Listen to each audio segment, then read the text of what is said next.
That wretch Goliath would murder us all. Mark my words.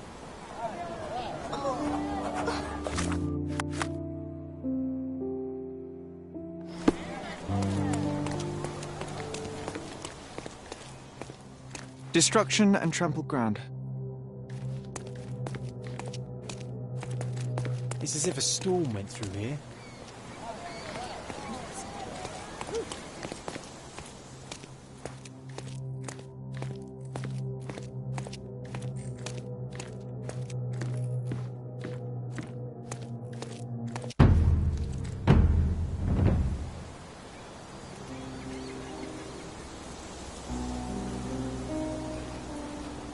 Oof, a contortionist you were not. A belt from a dressing gown, curious. A kneecap reduced to splinters.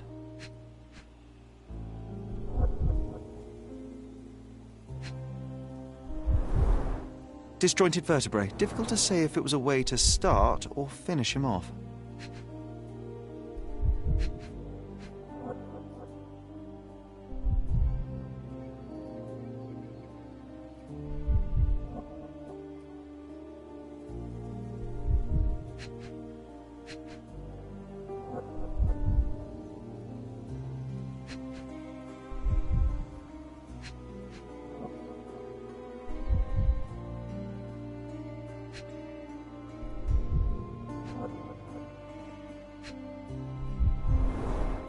A missing pinky, middle-aged. It's none other than Theodore Gilden. Oh boy, Sherlock. Another death means another question. And we shall answer the question. It's far too interesting to give it up to the police.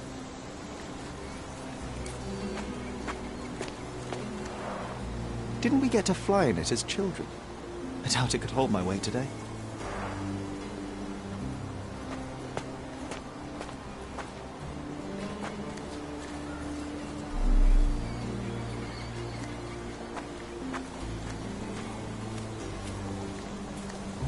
An amount of attention that most can only dream of.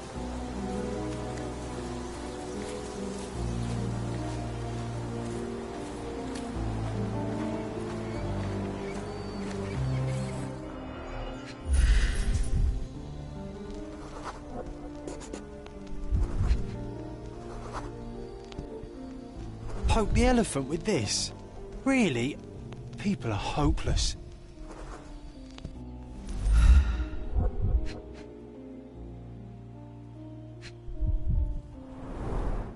A pool of blood and saliva, possibly as a result of impact. A strong pull broke this leash. Sherlock, take a picture of the footprint. It's valuable evidence.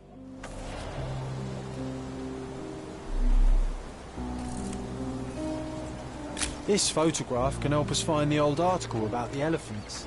The front page was fascinating. It was hard to believe as a child. True. This is They quite needed in our comfy. investigation.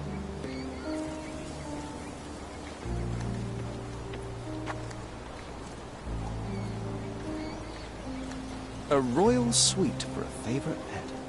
Plenty of food to satisfy even the most fastidious.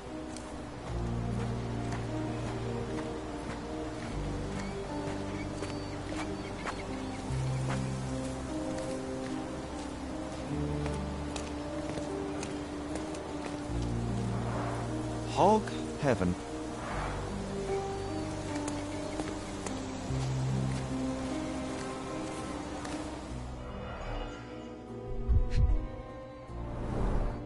A coal gas tank, enough to pump up an airship.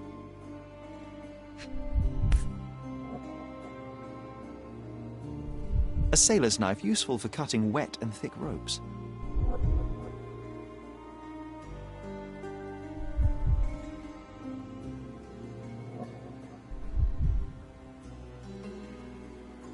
It's seen a lot of use. The blade is worn from grinding.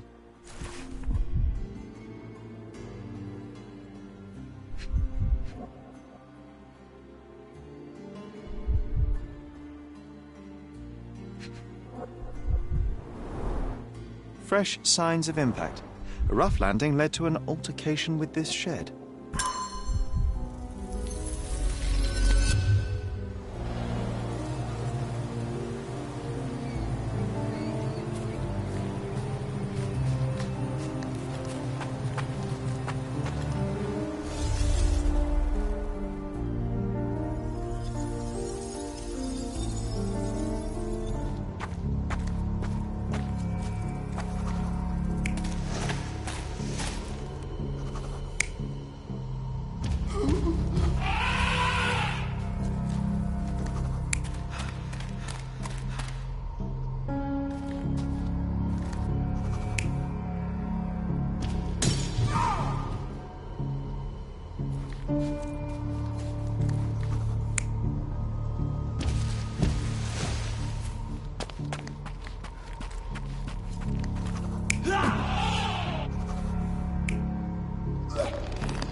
In a fit of rage, the elephant broke the chain and threw its victim on the ground with a fierce power.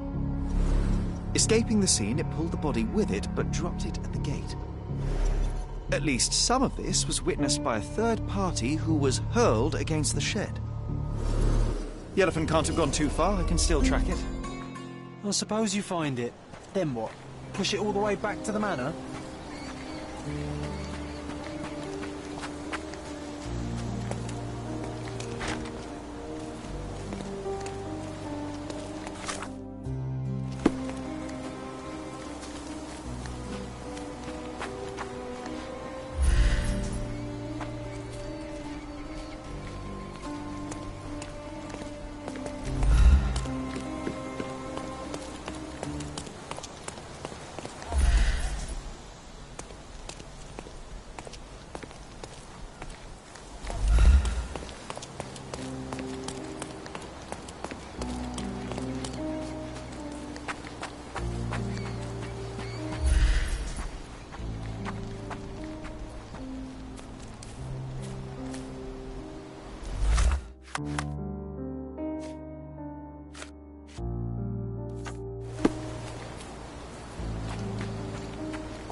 Can I ask you a question? That's a question I can answer.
Okay, hear me out. If an elephant falls in the forest and there's no one around to... John, no. Oh, you're such a killjoy.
Strange. It was hung with care.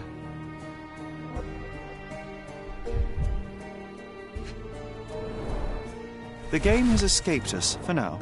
We'll find a solution to the elephant problem later.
Destruction and trampled ground.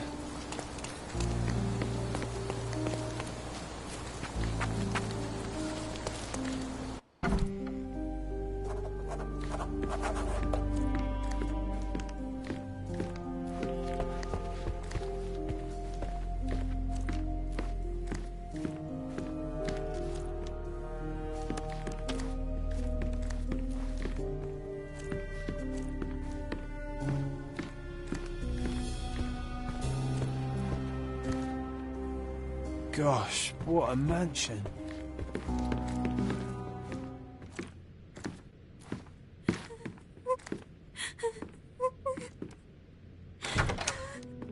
You. Who are you? My name is Sherlock Holmes. Theodore Gilden was... Did you kill him? Did you kill the elephant? It's not in the yard anymore. It escaped into the forest. You can't let it go. What if it returns? I highly doubt that, Miss. Imogen Gilden. Please, I beg of you, find that dreadful beast that killed my father. I suppose we do need to learn what happened. Can you tell me what happened? From the very start. I was here, so I didn't see how it began. My father visits the enclosure every morning to wake up Goliath. Today, I heard the elephant scream. I've never heard such a horrifying sound. My heart stopped. I knew something was wrong. I looked through my window and saw how it lifted my father up by his neck. I rushed downstairs. I saw it dragging my father as if he were a doll. I threw stones at it. It dropped my father's body and charged outside, screaming. Its roar was almost human. I was frightened, so I ran inside and hid here. That is a terrifying experience, Miss Gilden. I'm sorry you had to go through it. Thank you. Goliath must be caught, Mr. Holmes. Well, thank you for the information, Miss Gilden. I did have some questions for your father. Perhaps you might help me with them? I wasn't privy to much of my father's life, and it's very hard to think of anything at all with Goliath still loose. Please, Mr. Holmes. Very well. Do you mind if I ask you more questions if I find anything that might help? Anything to catch that monster. Miss Gilden, I was on this island 10 years ago, and your father knew my mother. I believe I even had the opportunity to ride that balloon outside, but I do not recall seeing you. I lived at my late mother's in Sheffield at the time. I'm in no spirit to reminisce right now. The elephant is out there. You've never heard the name Violet Holmes before? Perhaps your father... Please, Mr. Holmes. With that beast roaming free, I can't think of anything. Very well. I have to leave you for now. Who's a cute bird?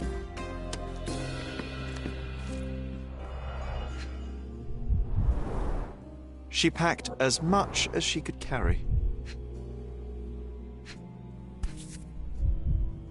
The same dull poses on all romantic photographs. So idyllic. Enjoy your happily ever after before it stales. False idols? Oh, sounds utterly dreary. Hey, Sherry, we need to talk. You found false idols. We need to find the remaining two. What does bazooka even mean? Would this paper be good for anything but blowing one's nose on? They're not rubbish, Sherry.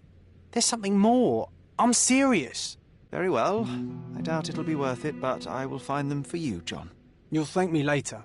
They're some of the most imaginative books I've ever read. What did you say? Speaking aloud helps me think. Who's a cute bird?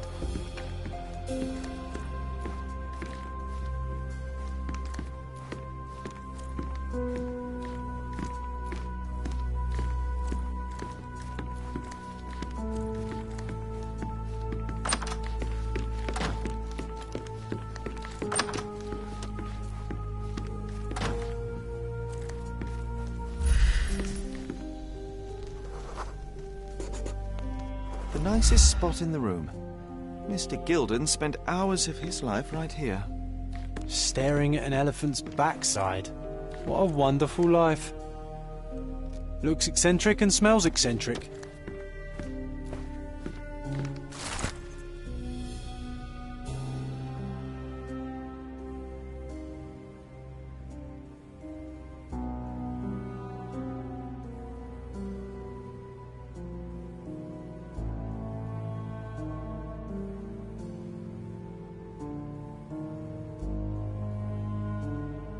His second child? An apparent son and heir, I'd say.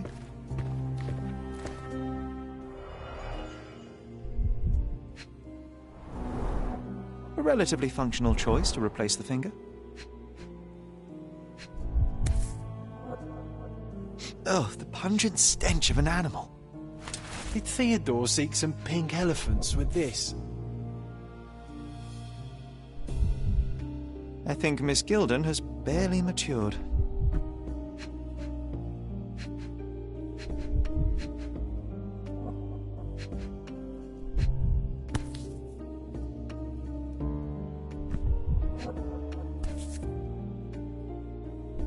I think they were closer than you and me, John. I'm hurt.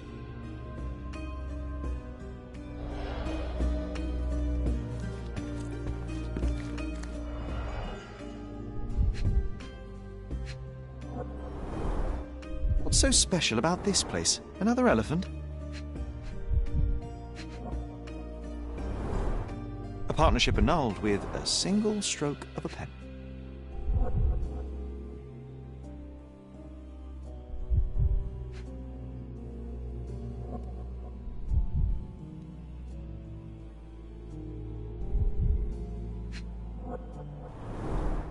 A catchy title. I should take a photograph of the plans. I don't want to carry them around.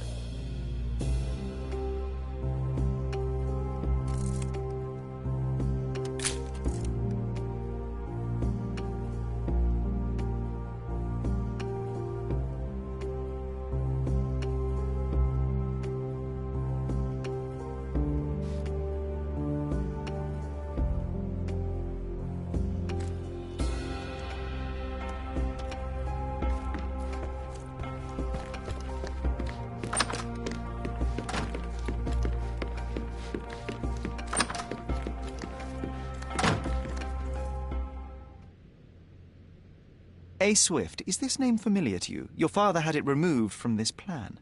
Oh, that's Arthur Swift. I've seen him a couple of times here. He works with my father in the old city, digging up something ancient. He is an archaeologist? That's the word, yes. But to be truthful, I really don't think Mr. Swift is fit to be one. I've just learnt a lot about archaeology from my favourite book series. Oh, they are page-turners. Inspirational, I'm sure, but would you happen to know where this Mr. Swift might be found? I don't. But perhaps you can find out somewhere. My father's work with him is all official. Lots of boring legal papers with signatures and stuff. How can you read something like this? It's hard to swallow, and that's not due to the hard cover. You're hardly serious. Any library without Nabe and Laura is incomplete. If you can read, then these books are an absolute must. Love and adventure. They're about life. Oh, I wasn't aware that exploding pyramids were a part of daily life on Cordona.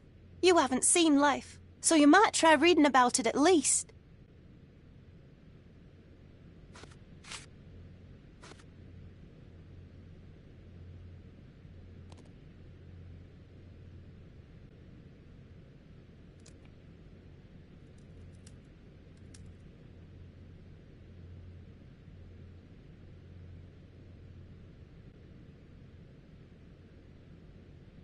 I found this. Who's this young lad next to you, your faithful knight? Paul. He's my pirate. He's not really a pirate. I just call him that. It probably sounds very silly. Your secret is safe in my hands. Does Paul work somewhere? What is his surname? His name is Paul Perks.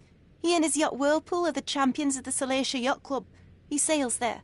I'll show you where it is on the map if you need to meet him. A yachting champion? Well, that will be a first. I prefer dry land. And so does my suit.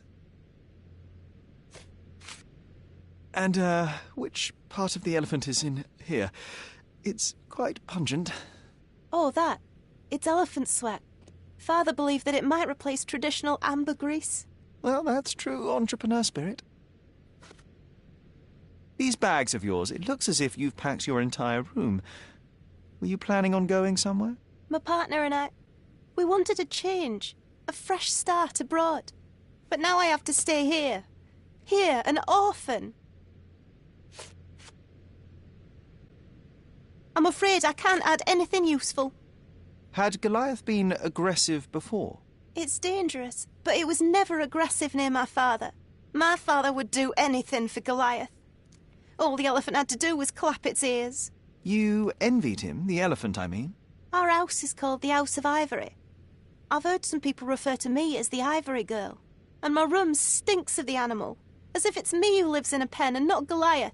It's not envy, Mr. Holmes. It's just incredibly difficult to live like this. Did you observe anyone else in the yard? Any of your servants, perhaps? Servants? Do you imagine that we would have any with Goliath? No one wishes to work in this house, even for double pay. I didn't see anyone else. Only my father and that diabolical beast. It's chilling to think the monster is free.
Are you able to help me? That's a question I can answer.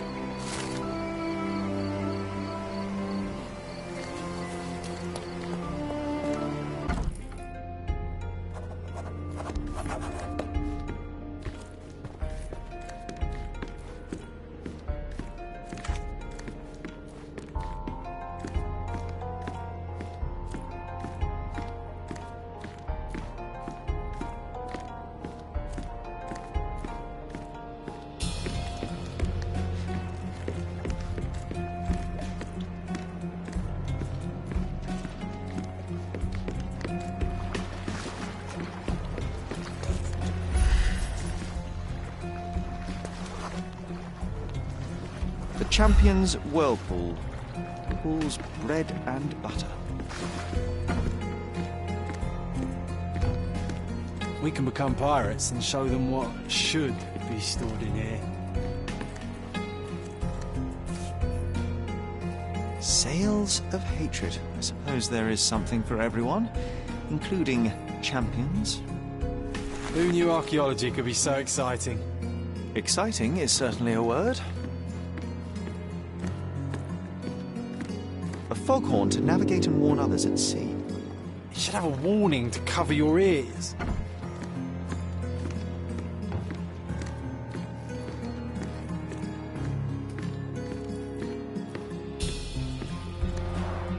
Bloodied bandages. Has someone been hurt? Where would a champion hide a key?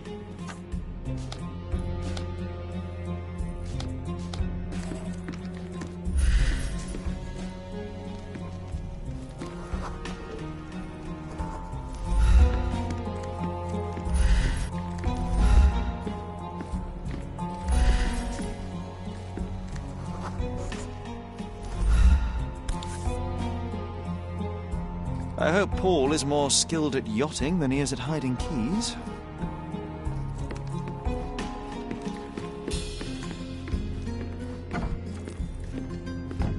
Bloodied bandages.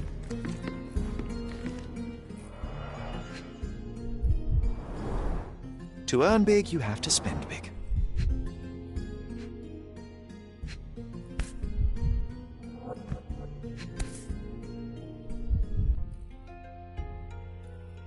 An interesting place for a message to a champion.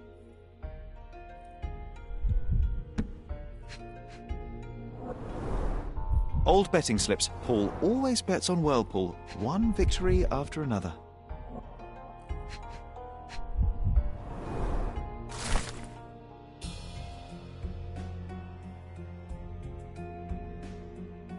Mr. Gilden wasn't afraid to get his hands dirty.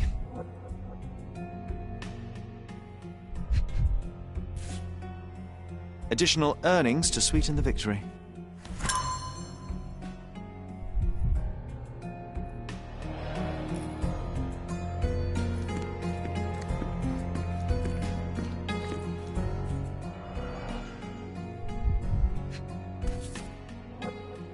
A box full of darts. Each has a needle and can be loaded with drugs.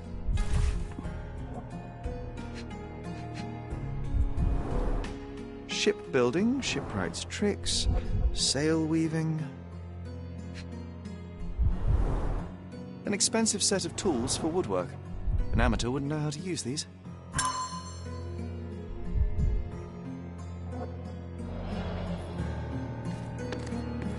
Too ordinary a room for a champion. There's no incentive to put in any effort.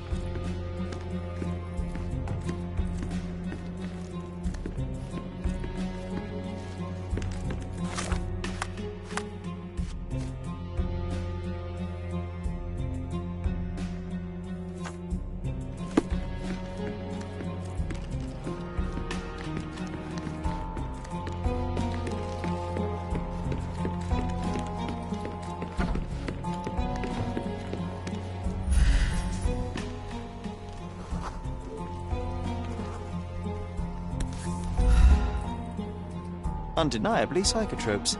Not for toothache, I think. A typical tea tin. I wonder what he has for biscuits.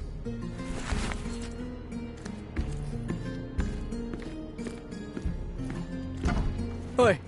Hands off my possessions before you lose your fingers. Are you illiterate? The rules are written everywhere. Ah, Mr. Perks, the cabin boy himself. Champion, you mean? I was right. You are illiterate. I think a couple of shiners might teach you. One last chance. Who are you? I'm Sherlock Holmes, a friend of our mutual acquaintance, Miss Imogen. Look, you artichoke. Imogen has no friends. Except for me. If you must try to insult people, it's better to know the meanings of the words that you're using. You fancy you could teach a sailor to swear? Go ahead. Show me how inventive you are. Stand still for a moment.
I'm impressed by how well a woman can handle a yacht and endure so many hardships on the open sea. The revelation of your nature could well humiliate so many rich men here. Not to mention how you have broken the rules. But I understand. You've done this to forge a real career in the sport. But tell me something. Has no one asked you why you don't grow a beard? Shh! Have you been following me? You better not be wanting to end my career, because I swear you'll regret it if I get outed. Damn you, Paul. I'm sick of... Who's this peacock? Does he know who I am? I definitely know who you are not. You're not a dictionary reader, at least. I wanted to see how you... pals interact with each other in your natural habitat.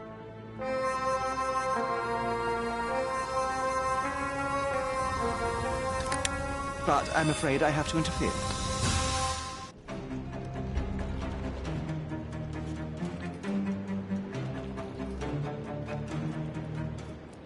I'm coming.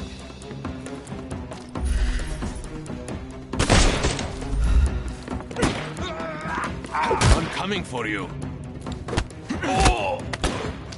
No more crime for you until next month.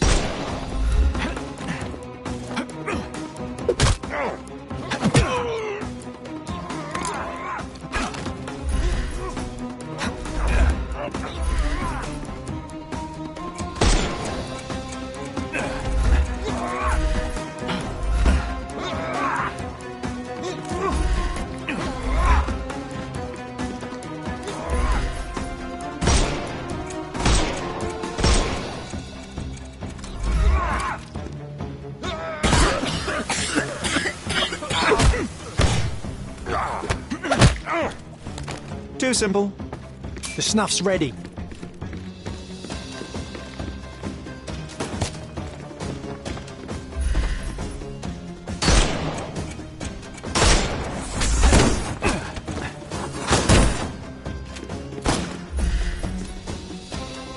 We can overcome the brute now. I'm coming for you. No more. Give him the pepper snuff. He's all yours now. Go for it.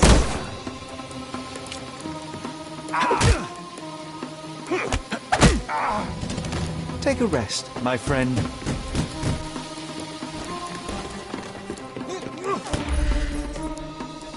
I'll put you 6 feet under. Too simple.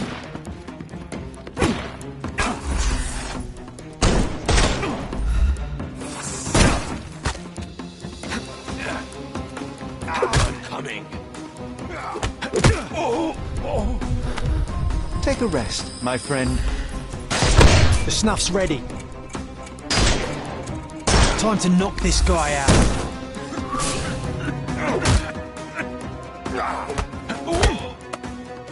Don't bother moving.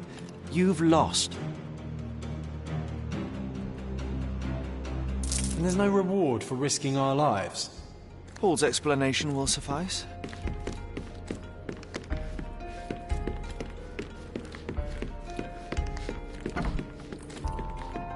Your fellow mariners have a strange way of showing hospitality. They were not my friends. Are you sure? I would rather risk my neck for someone who's at least honest and thankful. Perhaps then don't enter someone's life and be so judgmental, pretending you're better than they are. Then give me your perspective and allow me to see through your eyes. I tried to tell you before, but your partners interrupted. Have you heard the news? Theodore Gilden is dead. Do you have anything to say? Well, what a shock. To me, he was an angry old ogre. Good riddance. Was it Goliath that killed him? Did it crush him? Break his bones? Come on, tell me. I want all the details. You have an unusual way of showing grief. Imogen wouldn't appreciate that. But yes, the animal could have been involved. It's poetic in a way, isn't it? It takes a beast to kill a monster. I wish I could have been that elephant. What were you doing this morning, Miss Perks? Don't call me that. I'm a champion. I was sailing. The other club members told me that you missed the race this morning. Do champions not need to practice? You've talked with them already. No, I wasn't racing. I visited the doctor after that attack on me. And then I had to honor the deal with the bandits you just took care of. This business of yours, you should be more careful. Ruining your life at such a young age is ridiculous. I am careful. Except for you, no one has noticed where I store the smuggled goods. If the police arrive, there's no link to me. It's common storage, not exclusively mine. I'm clueless. You smuggle illicit psychotropes on your yacht. Not a delivery for the hospital, I'm sure. Of course not. I've had to cut corners to earn some money. How might a person afford to pay for a yacht in an honest way? I don't know, although I'm smart. The buyers are my customers. Adults who are willing to pay for their pleasure, or weapons for jewels. Whatever they want me to deliver. Nothing criminal. Well, it's your lucky day. I'm not here because of smuggling. Have you tasted this tea yourself? I wouldn't have been a champion if I had used it. It's just a side business that keeps my career afloat. It's quite expensive to compete in yachting. Sometimes I cut corners. Such as fixing whirlpool yourself? Exactly. And sometimes I just have to pay. That's how I earn money. I don't sell slaves or take the last mangear from a poor family. Look what I found. A box full of darts. Hey, that's mine. I confiscated it. These darts appear to be filled with something. Poison? How powerful is it? It's strychnine. Enough to instantly kill a small rodent. I haven't tried it on a human. Yet. I hope you know what you're doing. Could it immobilize a larger animal, say, an elephant?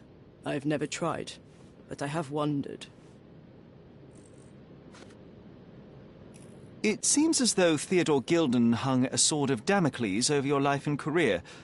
Were these only words, or something more serious? Check my forearm. Pulled muscles and bruises. Small cuts. Nothing that you could call serious. I doubt that a man in his late 50s could wrestle you. It wasn't him. He behaved like a rat and hired brutes.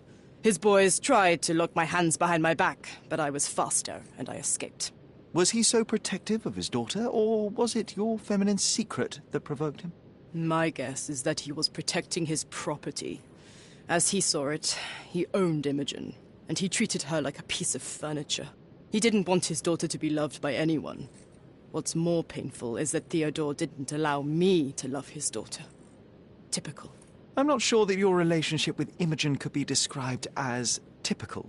Are you afraid of a woman in trousers? Now that's typical of men.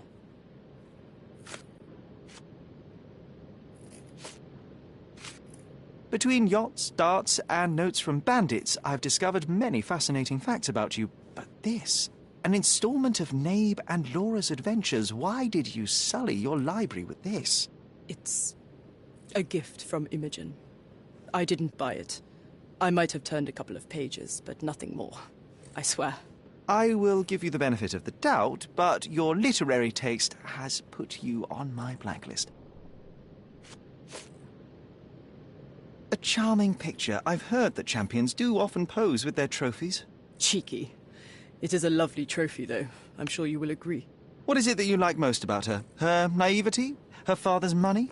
A somewhat difficult choice. Especially now that her father is out of the equation.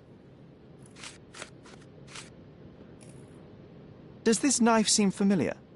I didn't find it in your competitor's back, to be clear.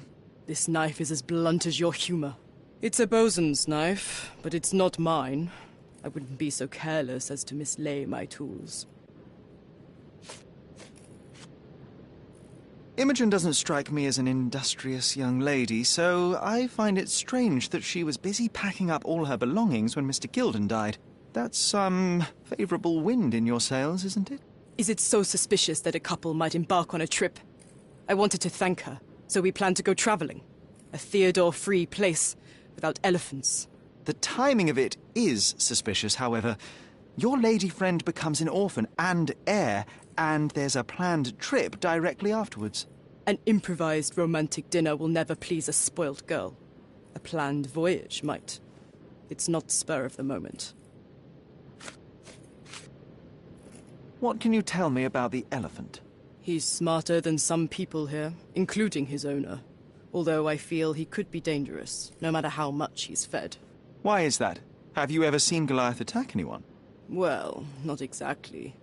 but I saw it, abusing some poor tree during one of its walks with Theodore. The expression on that old ninny's face was priceless, but it wasn't funny to look at. Believe me, it was frightening. I'm clueless. A. Swift. Are you familiar with this name? The gentleman had business with Mr. Gilden. Likely just another strange and wrinkled fellow like old Gilden was. Perhaps this Swift person has a rhino, and they wanted to see which pet was stronger. In other words, I don't know who he is, but I bet he's crazy like Theodore. I doubt that court owner has ever boasted a battle arena for that size of mammal. You have an interesting imagination.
Contest for the guests of Cordona. Find hidden treasure.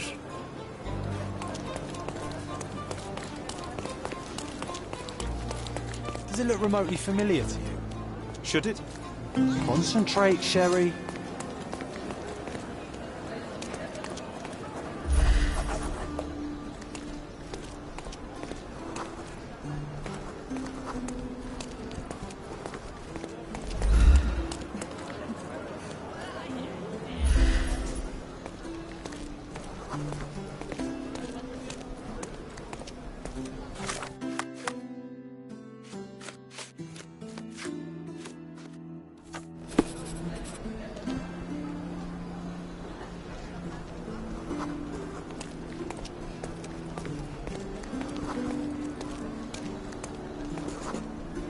A large crowd gathered.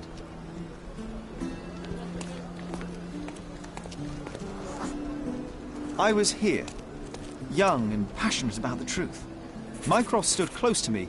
He was keen on my attending every official event, that I might prepare myself for the Crown service.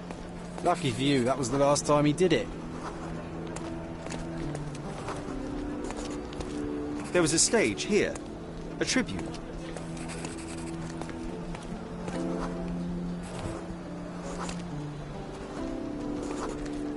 The governor gave his speech there. He was lying through his teeth and nobody noticed, or didn't want to, but I noticed. I was extremely irritated by his lies. I shouted my opinions very loudly for everyone to hear. The crowd went wild. Concentrate, Sherry. Mycroft was angry but calm. He He led me away from the stage.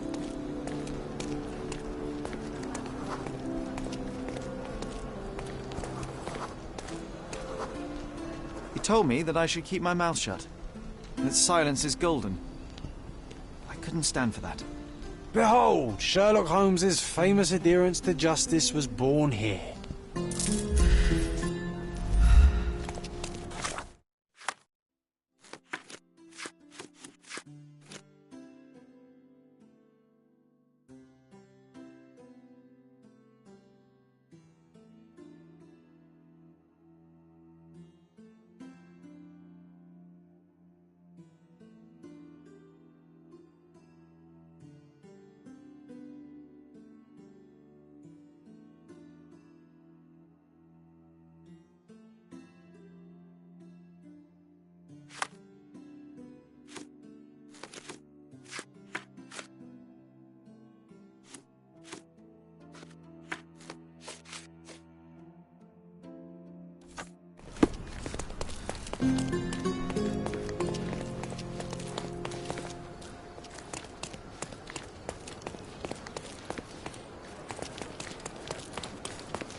Are you lost, sir? Not at all. I'm right where I need to be. I'm Sherlock Holmes, by the way. Ursula Oni, the chief archivist. How can I help you exactly? I need to take a look at the history of Cordona and its islanders to retrieve some, hopefully, useful information. Your brother Mycroft told me that you were direct, and now that we've met, I can see that is true. Someone in our family has to balance the evasive nature of my brother. Well, may I use the city archives? You may, of course, but in return, perhaps dinner? That's a high price to pay for looking at your archives. I was teasing you. Pay no attention to me.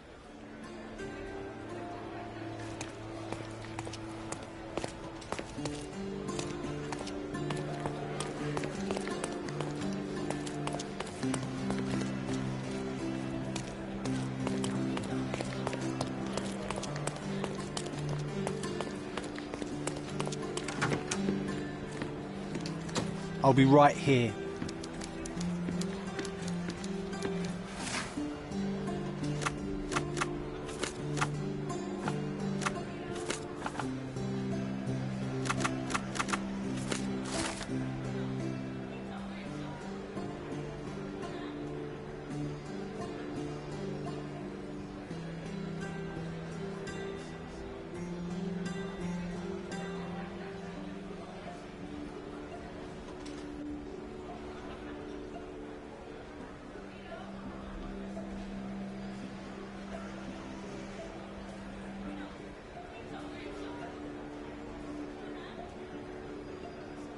With your love for archives, you would have made the perfect bureaucrat.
Stop the presses. Who is Cordona's handsome stranger?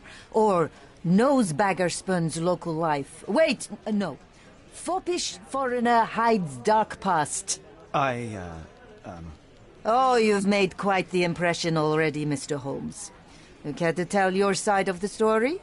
I'm quite certain I have no idea as to what you refer, and I am further certain I have no interest in indulging your gossip. Gossip? The truth will come out, but will only be heard if told well. Scandal, daring-do, romance. These are the tools of every good journalist. Nothing travels faster or lasts longer than a great story. Foppish foreigner has dark past makes me laugh. Told with or without you. My readers demand it. You already knew my name and seem aware of my doings here in Cordona. I presume this newspaper is your little endeavour?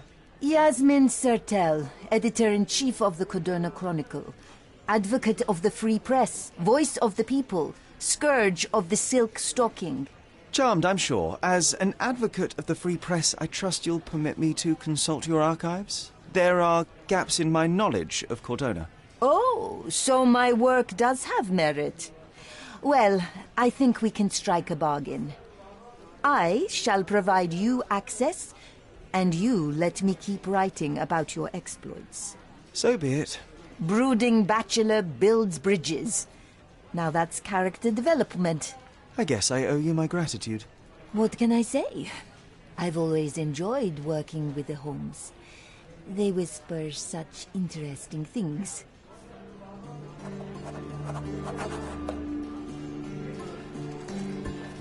This lady is no Watson.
That's the article. Feeling old already?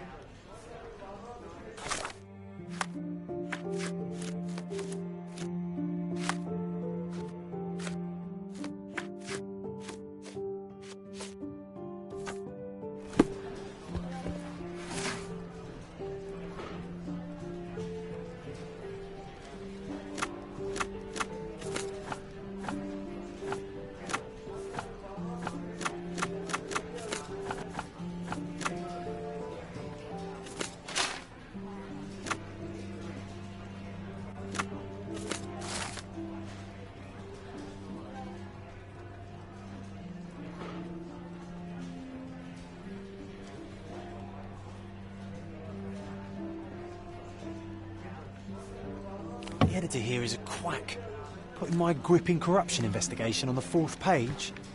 We can't tolerate such disrespect, right, Sherlock? Yes, John. You know, I'm starting to remember. We wrote it somewhere in this building. Let's find where.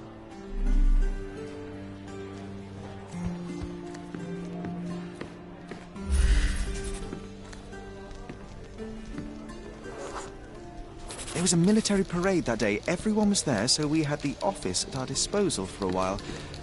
Still, it's a miracle we weren't caught. An underappreciated masterpiece was born here. You recall anything else?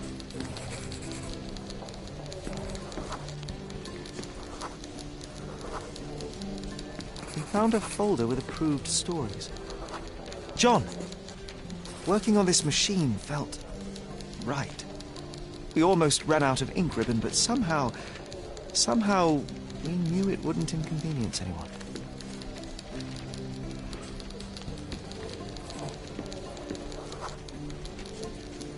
We had a suitcase. It was soggy and filled with notes and clippings. I remember it was important somehow. Is that all, my friend? John, no, wait. I'm missing something crucial. The suitcase, where did we get it from? Okay, Sherlock, focus on it. What can you remember about it? It felt wet and slimy, as if it had lain in the water for some time. Yet the insides were surprisingly intact. Yes, right. And I remember the sound of horns like they use at the industrial sites. It must be somewhere on the Silverton coast. I can recall the smell of fish. It was so strong I could taste it. Ah, I think we were near one of those fish warehouses, big ones. Oh, that comprises the entirety of my memories on the subject. So, we are looking for a fish warehouse on the coast of Silverton that stands right on the water's edge. It seems so, my friend.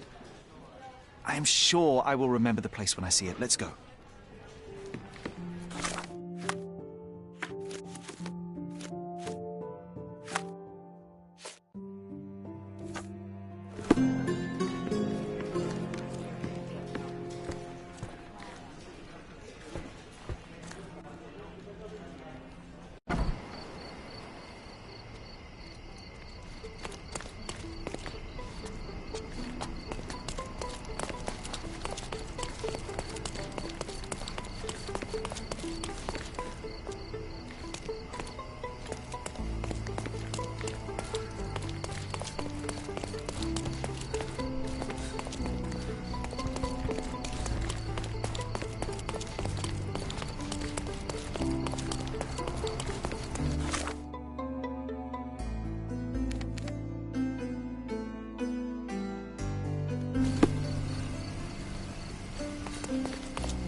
A contest for the guests of Cordona.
A contest for the guests of Cordona.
Does this poster truly claim that Cordona has a ghost?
Help me, please. A gentleman deserves an helping hand.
John, this is the spot.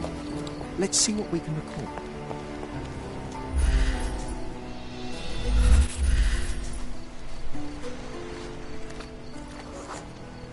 We found a rope tied to one of the books. We pulled and a suitcase emerged. How did we know where to look? What am I missing? So, what do we have here? This doesn't seem relevant.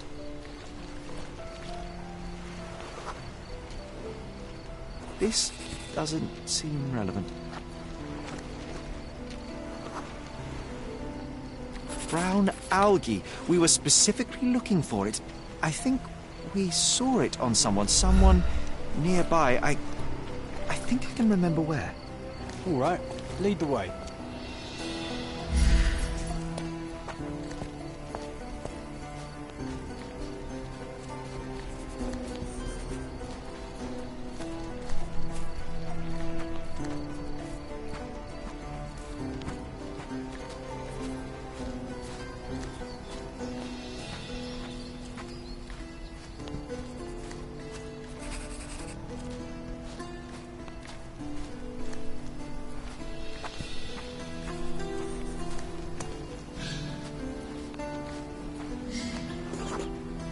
It was night. We saw a man with ink-stained fingers and a notebook. A journalist. His scared look and hasty steps smelled of adventure. We followed.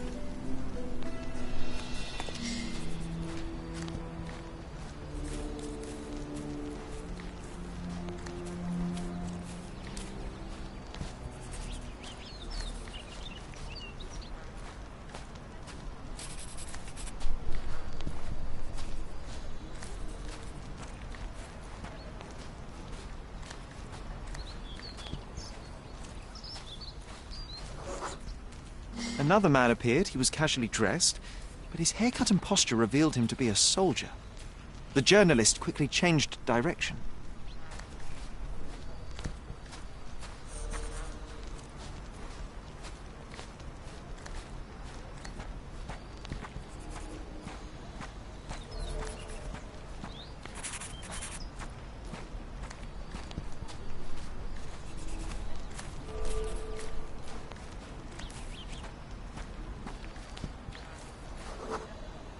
Another disguised soldier cut the journalist off.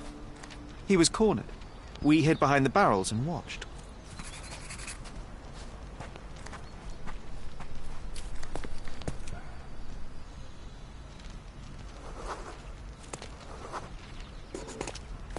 The three men argued. The soldiers demanded something from the journalist, but he refused. Their words grew louder and someone pushed the reporter.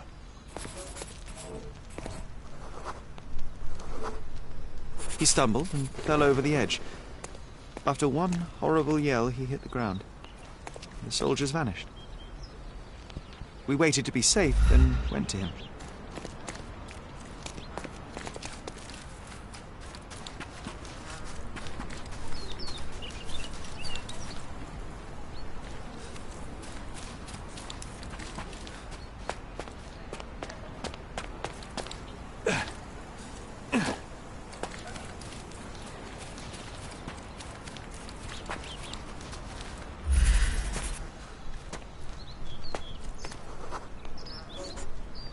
Blood was everywhere. I was in shock, but you kept your cool. You noticed that his shoes had a layer of salt and brown algae stuck to his leg. Those men demanded something from him. I wanted to find out what was so valuable as to kill for. And so we did. Made it public. The journalist Hector Jacobson.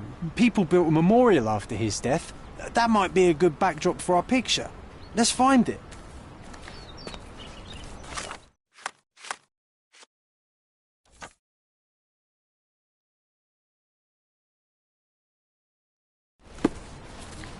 Can you satisfy my curiosity?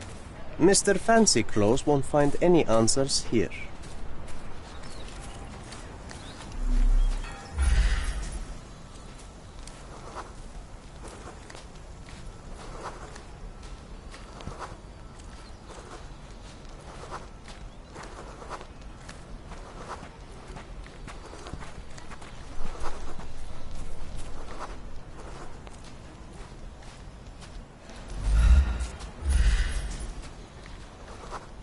Lovely to see. Are you able to help me? Oh, mister, helping you will be a tremendous honour.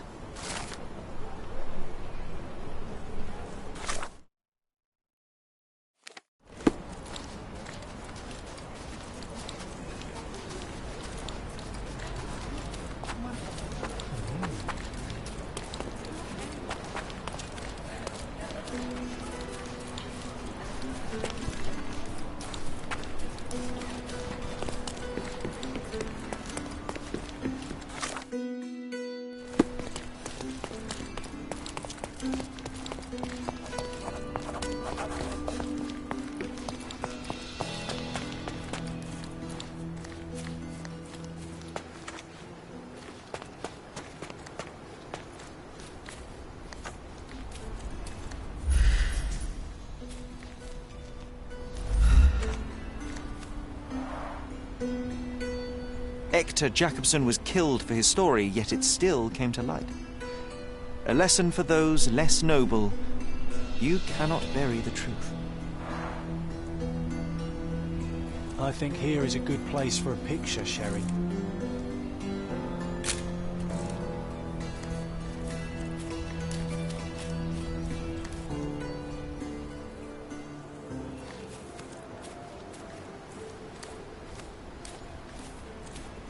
It's a shame what happened. At least we finished his work.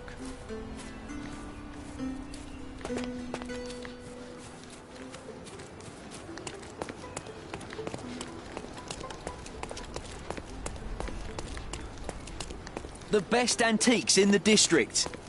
My goods will brighten up your house. Enjoy your purchase.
Hey.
From day to night, I...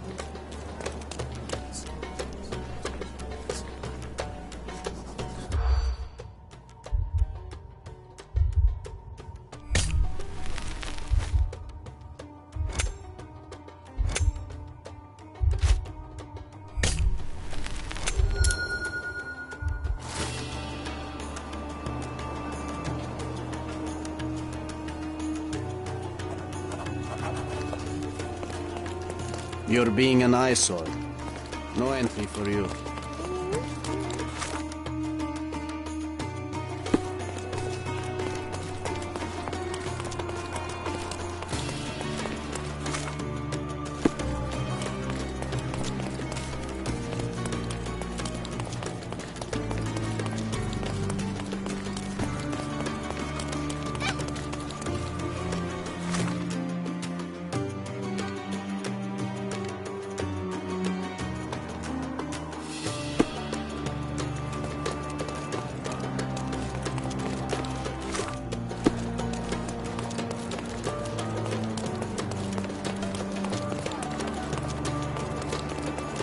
Nice affordable Don't miss out on the clothes. best Step right carpets up. on the island.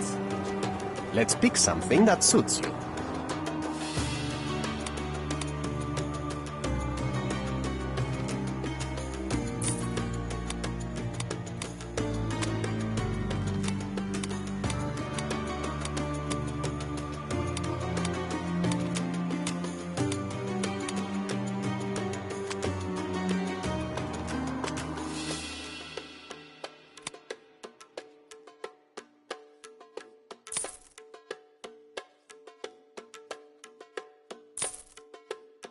A good...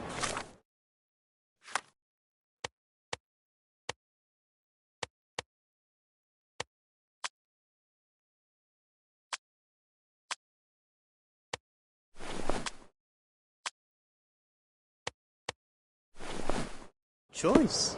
A good choice indeed. Nice affordable clothes. Oriental rugs at a good price. Merhaba. It's a good day for a purchase.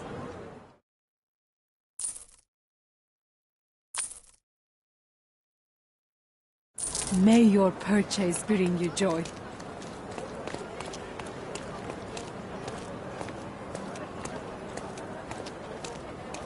Sir, kind sir, might I steal your attention? I'm not buying. Ah, that is the thing. You won't waste a single mangir. I am a digger, you see, and I have heard of a dig site so deep it clogs your ears. I want to be there. Why are you telling me this? I have heard of a man recruiting for such a dig. A man with a scar, such as the one that you're hiding. And your boots are dirty with the deep clay I am so familiar with. Oh, I hope it wasn't too rude of me to point that out. You have a good eye. And you just want to dig? Dig deep and that's it? What's the catch? Are you in desperate need of money? Oh, there is no catch, sir. I won't even ask for advance pay. Just give me a shovel and I'll dig a hole like you've never seen. Huh. Is that so? Well, I have to ask you an important question first. Would you be fine working for Brits? I am all for them. Well, you say that, but can you prove it? I'll sing you a very special song. God save our gracious queen. Cut it! Or people here will make you their queen. I can also speak in limericks. Please don't. You might be a little bit weak in the head, but a natural-born digger with a keen eye is what we need. Take this permission slip and go to this address. The guard will let you in and check with the professor once you're there.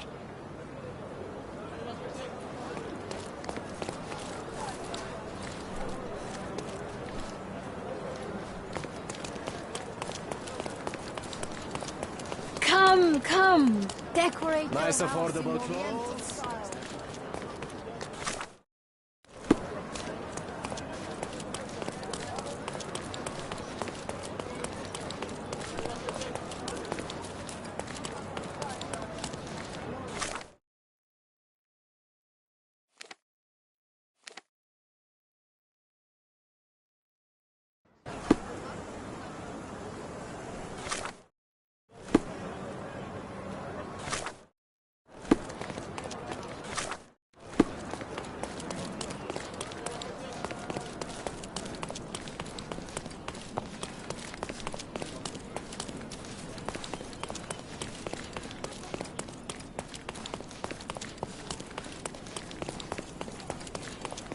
Stop loitering and get inside.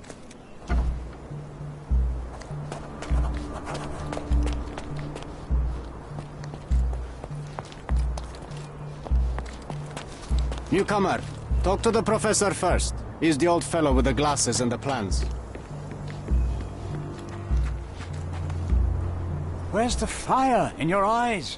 Where's the smile? I am sick and tired of seeing apathy among the new workers. Sir, believe me, I do have the spark. I want to start work straight away. It's as important to me as it is to you. Ah, that's the spirit. I'm on the verge of a great discovery. I am ready to work. Splendid. Do you know what I am working on? Archaeological treasure. You're hoping to find something priceless, something that will change our history. Bravo, young man. I couldn't have said it better myself. It's true. We're looking for Vitus Lemonius's tomb. I'll help you. That is my goal as a worker. Good. Listen to me carefully, then. I hate repeating myself. I am Professor Swift. We have 3 rules here. Don't touch anything. Always return the tools, and don't distract me unless you find something. Sounds simple enough. Are you the only one in charge here, Mr. Swift? Yes, I am the only one, and no one else. You hear anything other than that, it's a lie. People of your kind can have difficulty understanding who's in charge. Take a minute, memorize my face, and then get to work. Oh, I will definitely take a closer look. To memorize my superior.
I wish I could be as passionate about something as you are, Mr. Swift. You value knowledge and dedication over everything else. It's a long road, young man. A sharp eye and attention to detail are the only stepping stones along this path. You have to sacrifice everything you love for the larger prize. Exactly. So much in life is superficial. I wish more people would understand. I never heard a truer word, lad. Folk will ignore what truly matters in life, and for what? Convenience. Bold words indeed. I doubt that many scientists would be willing to support their bragging with fieldwork. The academic world is full of restrictions. Our honourable professors are too afraid to dirty their hands. God forbid if they have a stain on their shirt. You can follow in my footsteps. You can start learning by returning to work. Show me what you can find.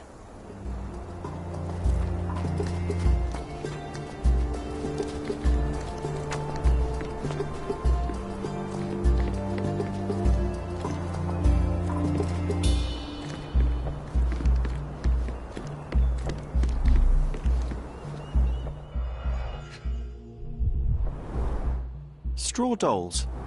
Eerie, but effective for a scene recreation. Oh.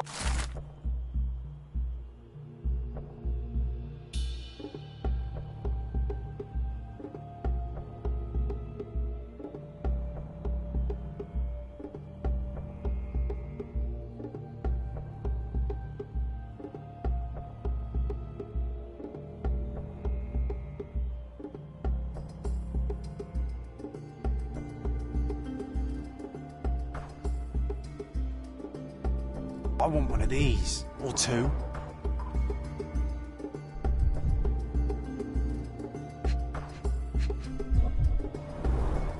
Oilcloth. Won't fade and waterproof. Enough here to make tent sails and more.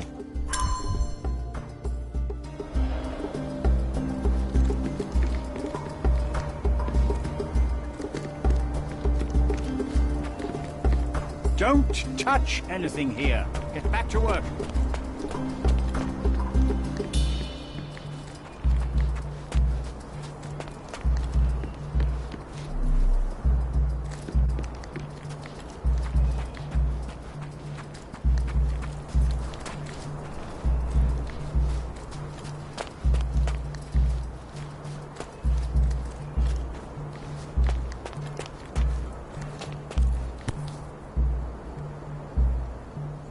Sharpest pickaxe. A guilty pleasure of the real archaeologist. Missing your Laura, Mr. Swift? Hey, a word about the trilogy. Right then, you literary expert, what was so important about these books? Or do you simply need some kindling? It's inspirational. I have a plan. Are you listening? I wish I wasn't, but I am. So, we catch a monkey, a langur, for example, then we extract some blood from it. What? Why? It will make us forever young, Sherry. Page 127 of the second book. Oh, I am so done with this. No, wait. Then how about we make a wax statue? I've stopped listening, John. Did the Romans live in amphoras? I see nothing else here.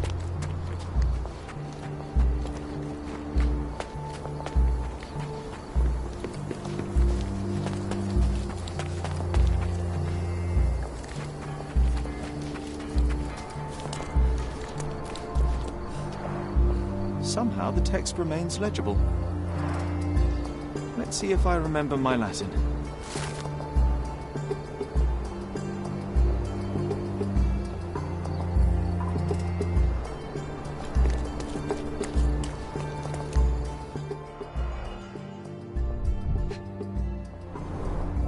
A sickle for harvesting. The ancient Romans honoured the seasons.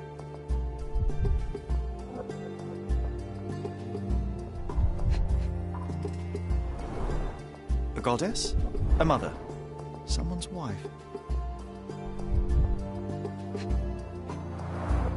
There were 4 statues here originally. I wonder what the 3 other statues look like.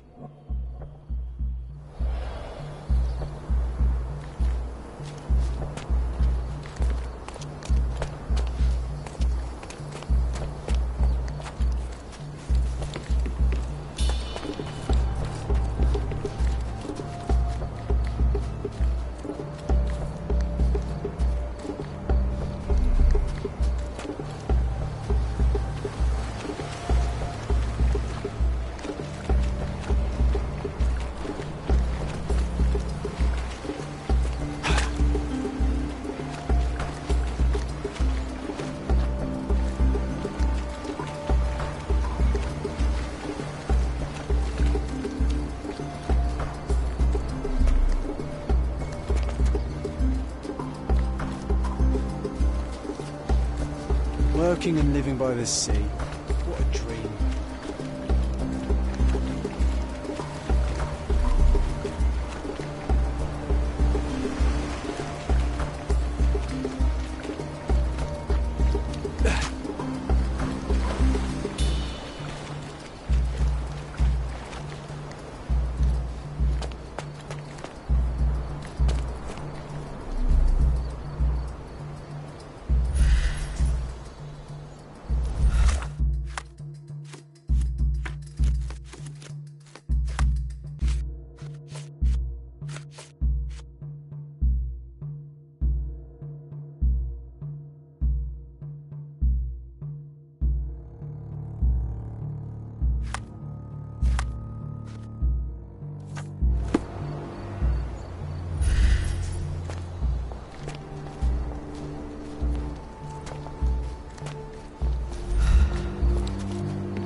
The Romans live in amphoras. I see nothing else here. Quite daunting to see how deep the dig is. Swift lost his temper when he learned what happened to the statue.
This reminds me of my father's room.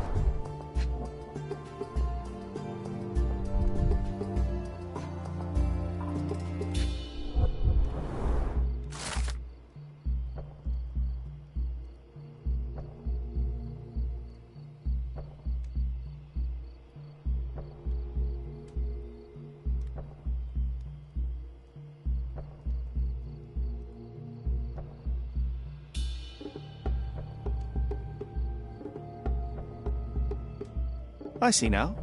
Mr. Swift didn't realize the significance of the statues. A plan for this whole operation.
It seems everything's in place. Now, let's see what this has to tell us.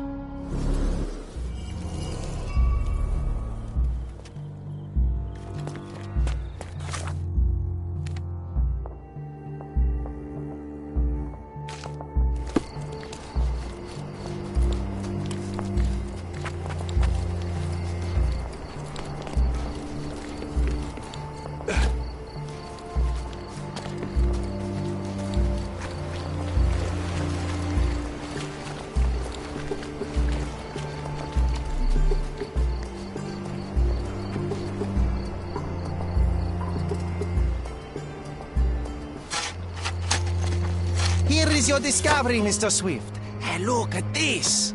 What have you found? Don't let anyone touch anything there. Eureka! I found you, my friend.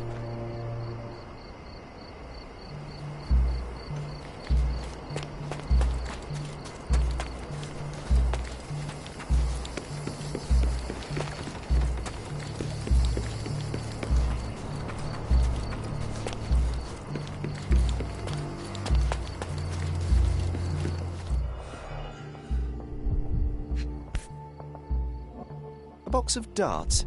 Handy against rodents of all kinds.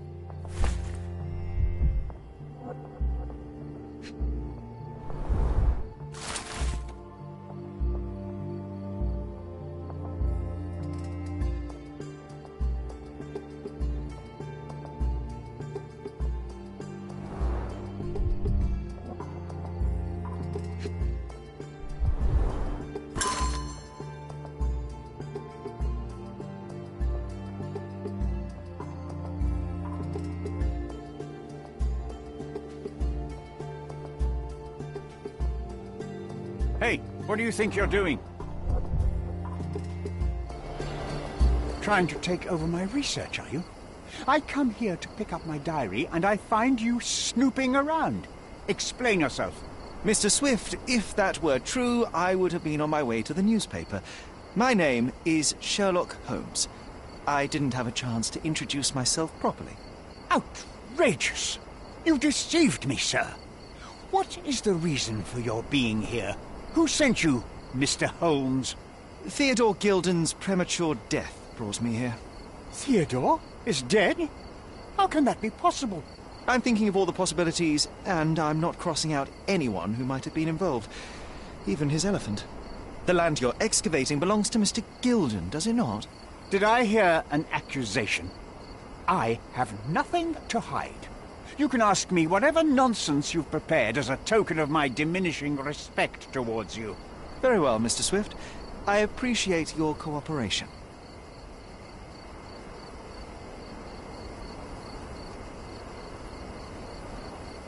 Were you at the site this morning?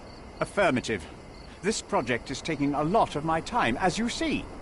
I spend more time underground than on the surface. When did you learn about Theodore's death?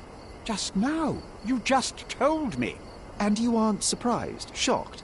I won't tell anyone if you shed a tear or two. Weren't you partners, after all? We were. And it is a real shame. But I've seen too many deaths in my life, Mr. Holmes, for the news to truly shake me. When was the last time you saw Mr. Gilden? A couple of days ago. We discussed the site. I believe in the tomb and its secrets. Theodore's patience was stretched, however. He was already inventing new projects. It wasn't a long conversation. I suppose that his daughter will inherit everything now, along with all of the eccentricities and problems. And not forgetting Goliath. Eccentricities and problems. I can't see that beard without giggling. Will you allow me to return to my research? Or are you insisting on remaining an obstacle? Oh, I haven't even started yet.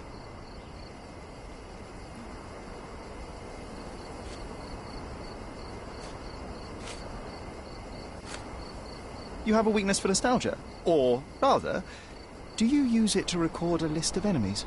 Young man, you need to check your moral compass. Reading another person's diary is a sin in every culture that I can think of. But you aren't answering the question. You've already read it. Why bother? I simply record my life to keep my memory clean from misinterpretation. Letters and pages don't lie. But the writer of the text can. With this book, you attempted to plan an attack on the elephant? Your insinuations are out of place. Goliath is a frightening animal. All I wished to do was to understand the creature. As any scientist would do, I researched, analyzed, and drew conclusions. And what conclusion did you draw? That Theodore Gilden made the animal miserable. He couldn't provide the proper environment for the beast. My interest in the subject ended there. What's with this box of darts? Is it for a scientific argument? A little darker than that. Rather for killing the kind of rodents that might nibble a nose or a toe in your sleep. Let's just say I have to protect myself against a larger animal, such as an elephant. Might it be enough to stop it, make it faint? If I were you, I wouldn't bank on it. I'm a busy man. Moving on. As far as I can tell, you're a man of the academic world, so this book about Nabe and Laura is just an empirical study? What? That nonsense? I prefer to lose my eyesight than read such trash. So, you know nothing about it? I know nothing. I wish I'd never heard of it in the first place, this caricature of science. Do I hear traces of envy? You're still relatively young that you might find your own Laura. Perhaps I envy Nabe, for I cannot simply blow people up for distracting me. That's all. You happy now? Wonderful.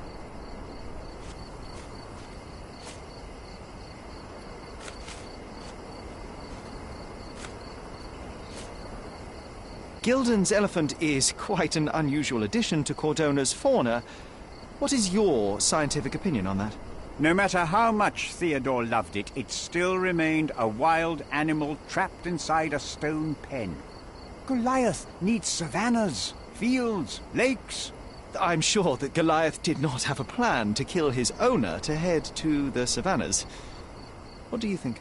No, animals don't kill in a typical sense. I can only presume that it tried to protect itself from captivity, from Theodore.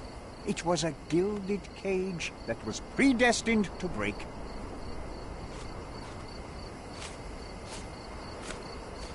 I'm a busy man.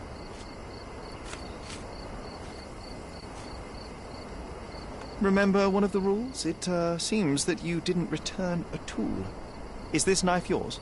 Do I look like a fellow who carries a knife? I don't need it. There are plenty of uses for it on the site, and outside of it.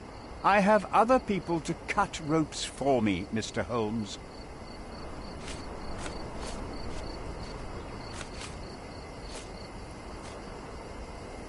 Moving on.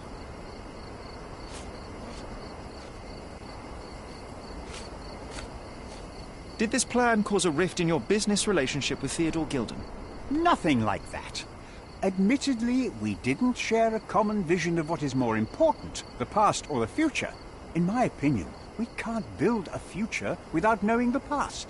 So you wanted to save the tomb of Vitus here, or perhaps your control over the research?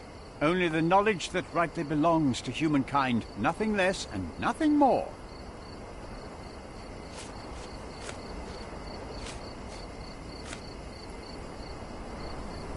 I've nothing to add. Moving on. What's with this intricate recruitment process? Pro-British workers charge less? As a head of this organization, I need to secure a productive environment. It's impossible to do so if there are political differences, especially here, where the native population doesn't support our efforts to find the ancient artifacts. Decent pay can also stimulate productivity and shut down any political discord. Hadn't you thought of that? You're young. You have time to fritter and fight with everyone you meet. I don't have such a luxury. Our workers receive enough pay for what they do. So don't start a discussion you know nothing about.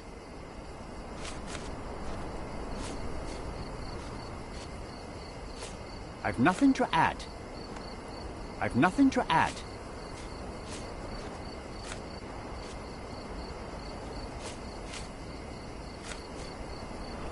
Your partner had a very specific attitude towards the things he treasured. Was this habitual for him? That would have been too much even for him. Don't get me wrong, he had a harsh temper. Like a true businessman, he was ready to burn his competitors to the ground. But threatening someone physically would have been something new even for him, am I correct? Absolutely. Besides, I had never seen him this angry. The fellow who received the letter must have been extremely alarmed.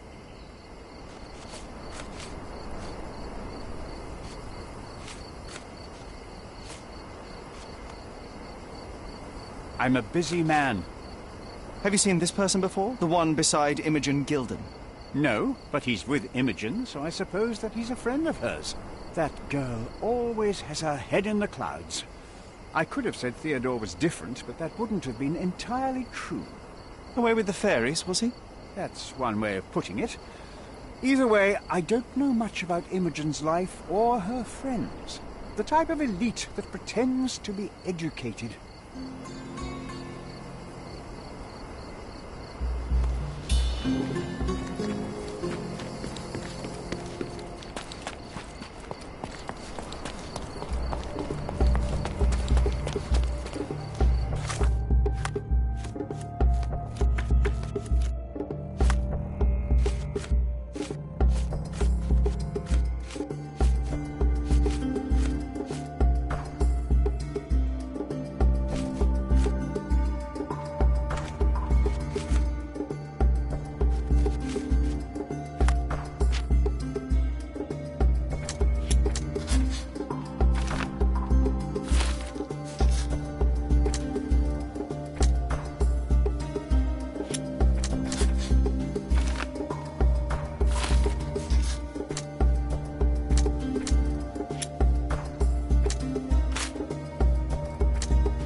Stop loitering and get inside.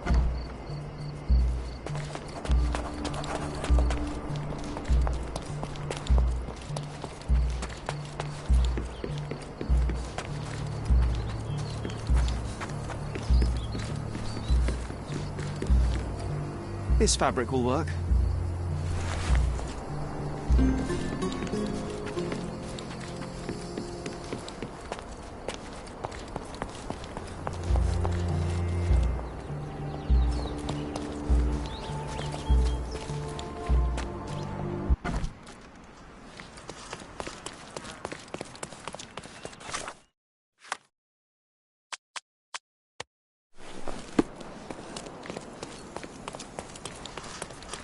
Stop loitering and get inside.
It might fool an elephant.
Mrs. Nini seemed to know her sewing inside out.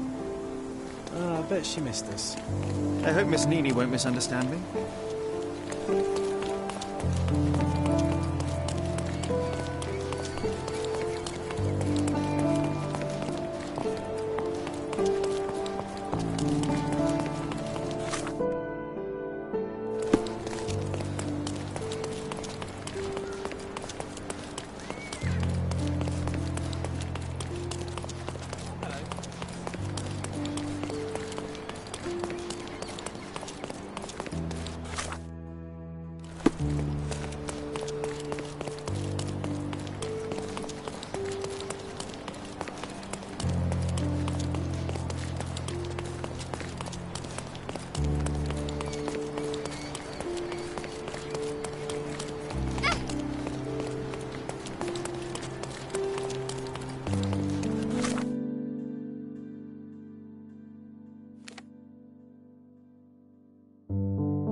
Good day, madam. I've come to you with a special requirement. The tailors on the street can't help me, I'm afraid. Could you make a doll for me? Oh, Senor Holmes. You taught the police how to do their job, and they found the thief.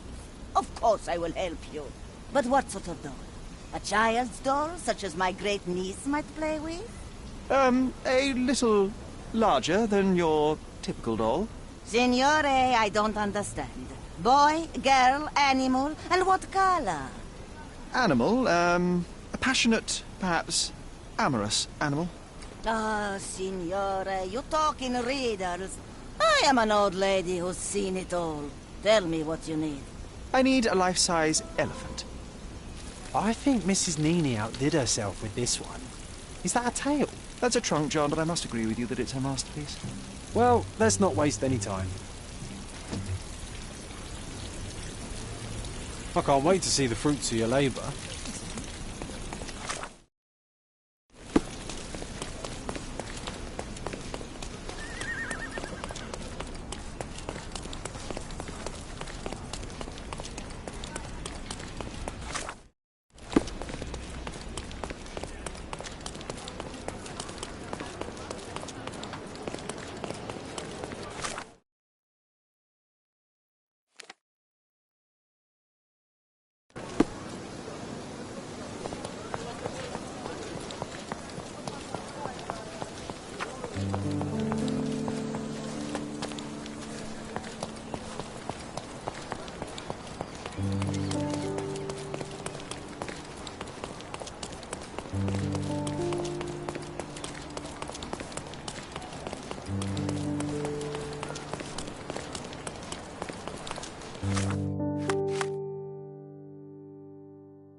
The game is on.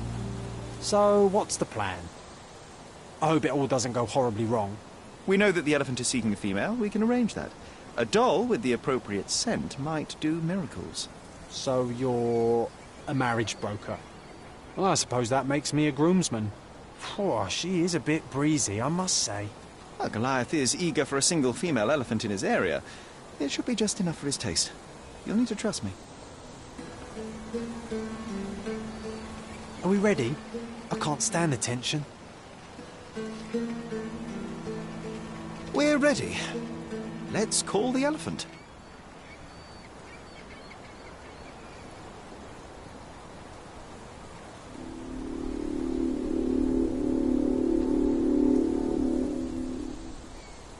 How could anyone resist?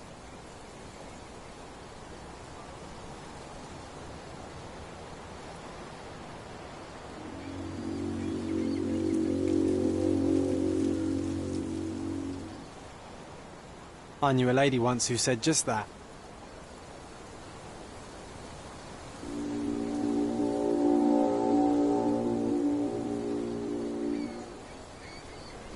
Too bad I'm not an elephant.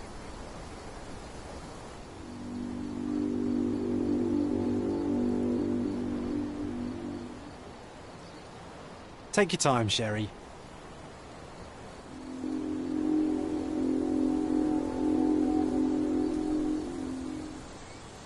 That deserves a slap. And then a kiss. And here's our lovesick friend.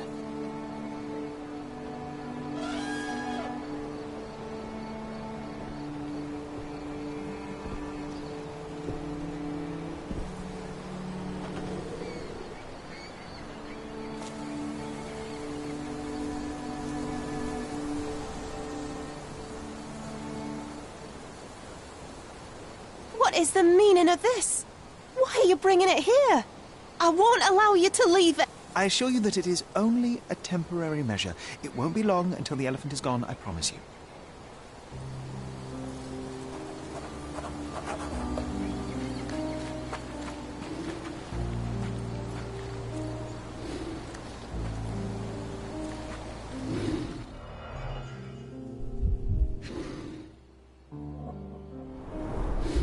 Peaceful and compliant, almost a gentleman.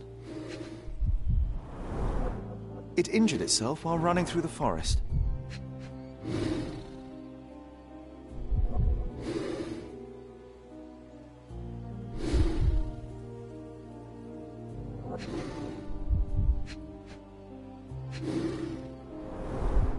The left tusk is larger and more worn. You're a left-tusked elephant.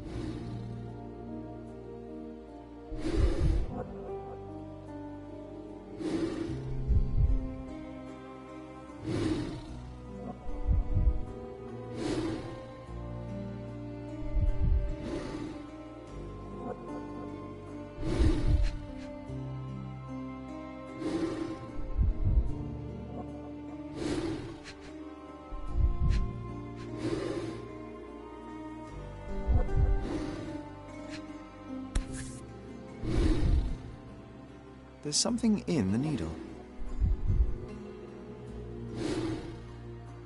A feathered fletching. This might be promising.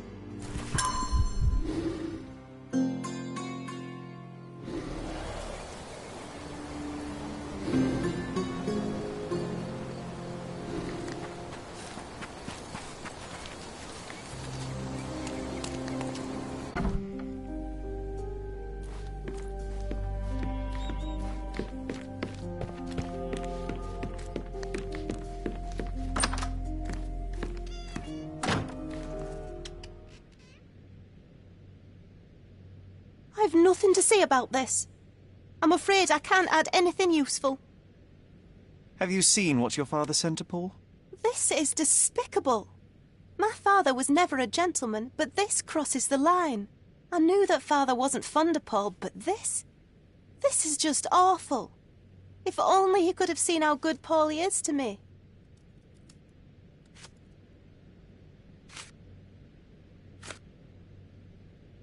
I've nothing to say about this. I'm afraid I can't add anything useful.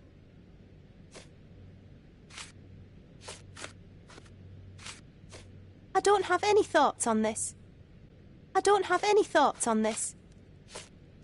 I don't have any thoughts on this. I'm afraid I can't add anything useful. I've nothing to say about this.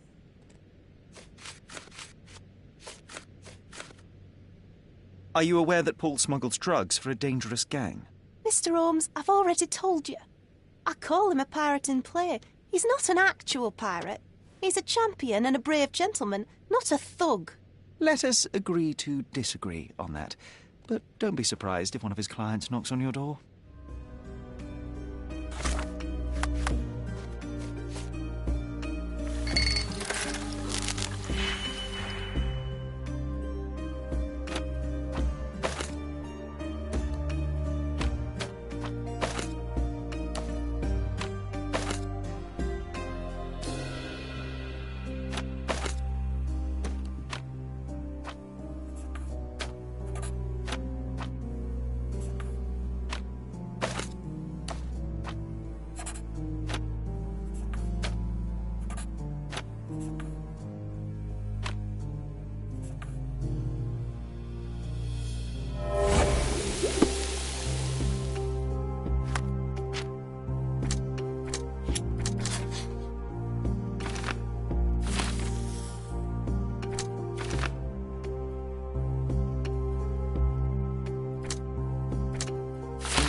You were right about Goliath. Everyone confirmed your opinion. They all agree that the beast is vicious. The animal wielded 2 tons of rage, and Mr. Gilden regrettably didn't stand a chance. The mating season only served to amplify its temper. Oh, spare me. That's a little too much detail, thank you. What is the point of this conclusion? How do you plan to use your findings? Miss Gilden, I know how much you dislike the elephant. Rather more than dislike. I wish I could have done more to that wretch than just speak of it. But it's innocent. Goliath did not intend to kill your father. It was provoked, scared, and in mating season. Your father took Goliath's normal state for granted, and in doing so made a mistake that caused the elephant to be aggressive. Stop it! I already know the answer. I don't need your moral perspective on this situation. I don't know why you wasted your time. I actually did more than you. Which involved what, Miss Gilden? A man with a big wallet made an offer to take the elephant away. I accepted it. I was so naive, thinking that it was me who was so helpless. But you are useless too. I am glad that the elephant is no longer of your concern, but I need to make sure. I don't care, and I don't want to listen. I thought you wouldn't turn... Why is that? Well, I suppose it's the English way to leave without saying goodbye, but I never planned to abandon you. Because you brought the filthy beast here. Because you did nothing to ensure its proper punishment. I had to do everything, not you. I was piecing together your father's murder. There was nothing to piece together. I told you, it was Goliath. I never asked you to talk with anyone. I asked you to find the stupid animal. Even if my efforts are invisible, that does not mean that I did nothing. I don't have the strength to argue. These are my father's belongings. They're about your mother. Take them all and leave me be. I won't waste your time any longer, Miss Gilden. Thank you for your help.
Salty breeze, old ruins, dusty roads. Do you recall clambering over these walls as a child? Perhaps. Did we find something at the top?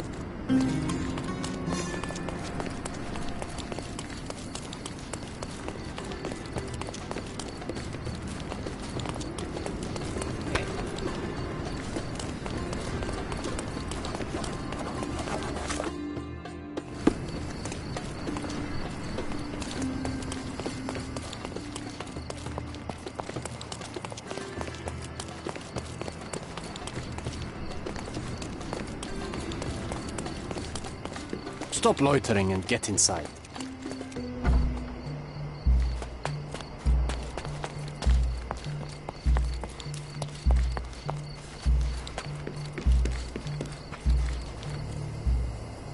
You are guilty, Mr. Swift. Killing Theodore Gilden was a testing challenge.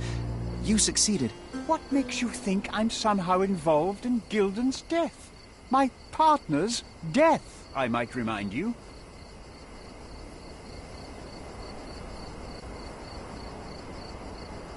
You were there when Theodore Gilden died. Nonsense. I visited him many times, but I wasn't there when the elephant killed him. Then I must have made a mistake, because the murderer met Goliath's rage personally. The perpetrator was hit by the gate and thrown into the shed. Your bruise matches the contour of the broken hole. One further detail is that the murderer had a bosun's knife, fairly useful in a place where one might cut ropes and fabric, such as, I don't know, the dig site? That's your interpretation of the facts, Mr. Holmes. You've simply aligned them to suit your hypothesis. It's not a hypothesis once proven, it's theory, Mr. Swift. Your dart uses strychnine to kill rodents at the site, is that correct? Well, yes, that is its purpose. The same dart with strychnine was found on Goliath. The very same substance is a powerful stimulant. It causes convulsions, a flow of energy. You shot Goliath. The elephant became extremely energetic, agitated, and so terrified that it killed its owner. For a man of your age, it was easier to hit a larger grey target than a small man. You said it yourself. Goliath killed Theodore, and your strychnine speculations are absurd. Only athletes use it as a stimulant, not elephants. True, but one dart of strychnine would not be enough to kill the elephant, and you knew it. Let me tell you a story. A man spends almost 5 years of his life locating an artifact. He puts every ounce of energy and money into his research. The same man even goes so far as to sign a contract with a ruthless man, a businessman. It was a risk, but the reward would be worth it. Years go by, and there's still no result, so the businessman decides to end the man's research. He spits on the research, he promises to bury the site under an eccentric project. All of this is just his whim. Theodore Gilden could do anything he wanted with this place, and you were anxious about the fate of your research. You wished to protect it. You tried to tame Gilden's eccentricity, but you killed him instead. Theodore wasn't trying to sabotage my career. We had a disagreement, but it wasn't as dire as you describe it. He wasn't a pleasure to talk to, but killing him? Nonsense. Theodore Gilden was a capricious man, extremely impulsive. But the cold-blooded nature of your plan makes you even more dangerous. You feel nothing.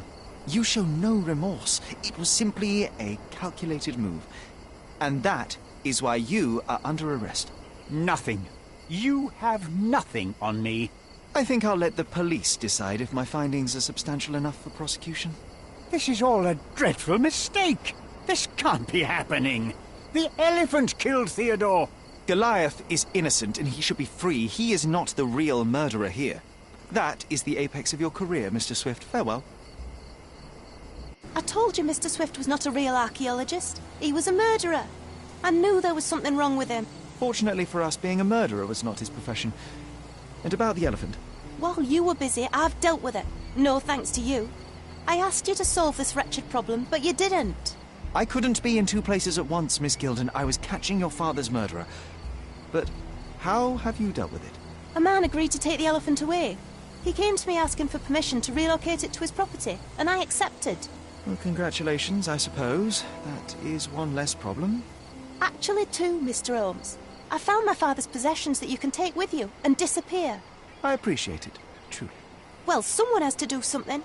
Take everything if you need to, and leave me be. Take care of yourself, Miss Gilden.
Did it feel good killing Theodore Gilden after the humiliation and threats? What? I thought you were blaming Goliath for that. No, I think you killed Theodore Gilden. Goliath is, unfortunately, a victim of circumstance. I'm far better than to kill Gilden. Believe me. You see, I managed to capture the elephant. Goliath had a dart stuck in his hide, similar to the ones that you use to kill rodents. My guess is that you used Goliath. A dart can kill a mouse or human, but for an elephant it's not enough. Strychnine is a powerful stimulant and convulsant. Once the drug was in the bloodstream, Goliath became extremely agitated and so blinded by the flow of energy that he killed his owner. And my dart is responsible for that. I'd rather use my hands. Yes, there would have been fewer variables, but after the attack on you, your condition didn't allow for a direct confrontation. So, you used what you had. That's not what happened. Anyone might have the same set of darts as I do. They're not expensive. But not everyone knew Theodore and had access to his property. You were at the crime scene at the precise moment when Gilden died. I was not. I was visiting the doctor after the attack on me. Ah, of course, where no one saw you. That's an inconvenience. But in any case, the person who was there met the rage of the elephant. One was struck by the gate with such impact that they were thrown into the shed. The knife fell out. The bruises on your elbow match the contour of the hole in the shed. But I told you where my bruises came from. And I heard you, but you didn't catch my words. A bosun's knife was found there, a very specific tool commonly used in your field. That's only your assumption. I was never there. I mean, I was, but not when this happened. I can understand why you killed Mr. Gilden. He saw you with his daughter. He checked up on you, yachtsman, smuggler, and a woman. He went so far as to hire some thugs to attack you. Theodore knew your weakness, your career. He forced you into a corner. You're a survivor. You were prepared for the worst, but Theodore surpassed even your worst-case scenario. So you responded accordingly. I've earned everything myself. Every victory, every trophy, every mangir. I achieved all of it without murder. I don't need to kill in order to win. And you weren't afraid that he would reveal your secret to the owner of the yacht club or your competitors? I can control my fear. Trust me, I wouldn't have become a professional athlete otherwise. In addition to the true murderer, I discovered many facts concerning Theodore Gilden. He was a ruthless, violent, impulsive, and egocentric man. He didn't care about you or his partners. His daughter openly disregards him despite shedding some tears. He was a hostile man, impossible to reason with. In fact, I can understand why you killed him. My only advice to you is to take Whirlpool and disappear. You accuse me of such nonsense and then you ask me to leave. No. I have to start from scratch. I have to abandon Imogen. That would be only a minor inconvenience. The facts are not in your favor. The police would likely disregard the words of a woman, particularly if she was wearing gentleman's clothing. Also, I would be likely to tell the police all that I know.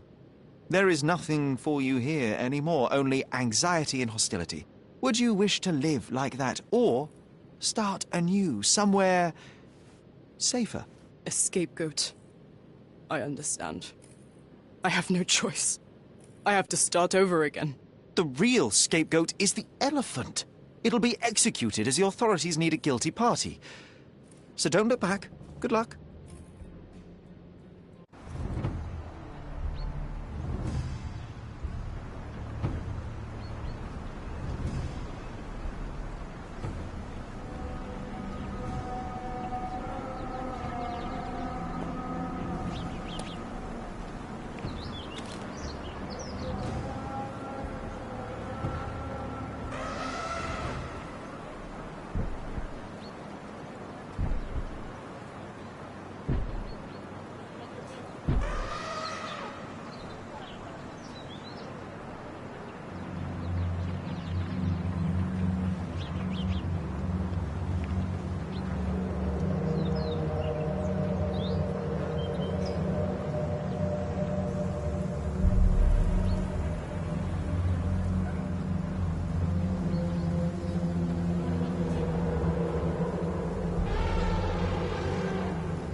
Is it over?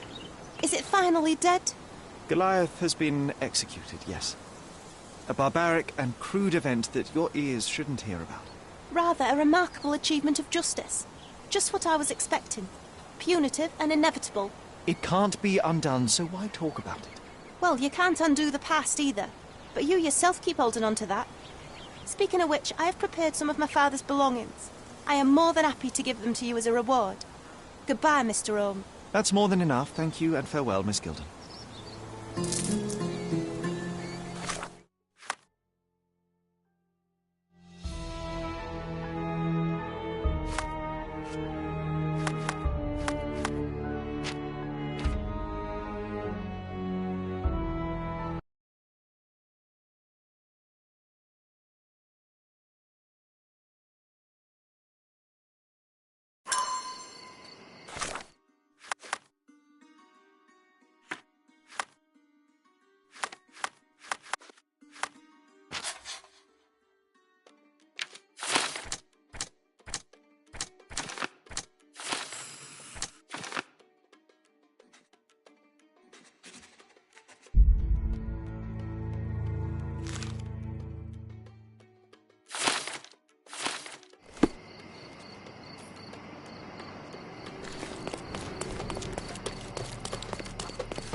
Stop loitering and get...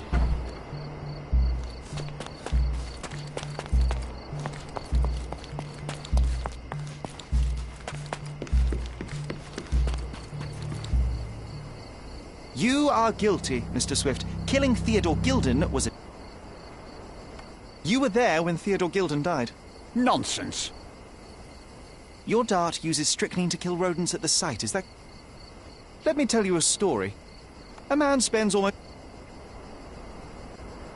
Theodore Gilden was a capricious man, extremely impulsive. That is the apex of your career, Mr. Swift. Farewell. I told you Mr. Swift was not a real archaeologist. He was a murderer. I knew there was something wrong with him.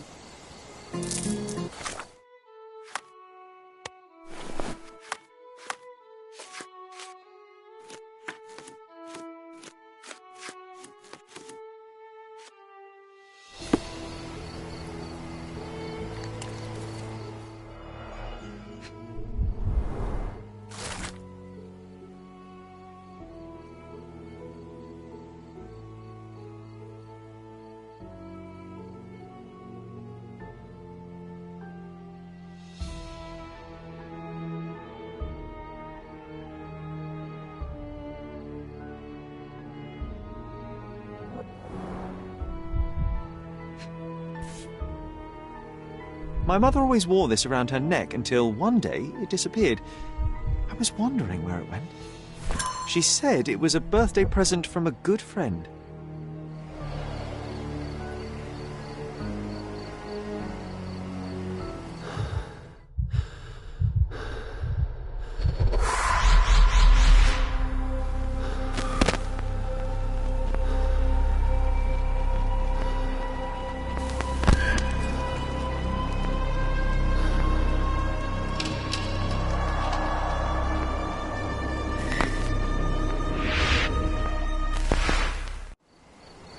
I just had another glimpse of a memory, John. It's fuzzy, but I'm sure it happens somewhere in the manor.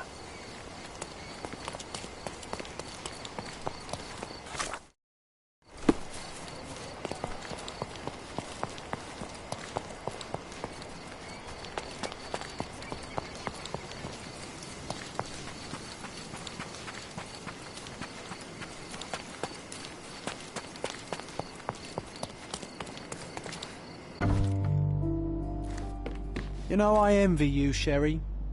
You can talk to other people and they won't ignore you. And I envy you. You can ignore any person you're bored with. You don't miss out on much. Most men are dull, unlike yourself. Well, I'm flattered.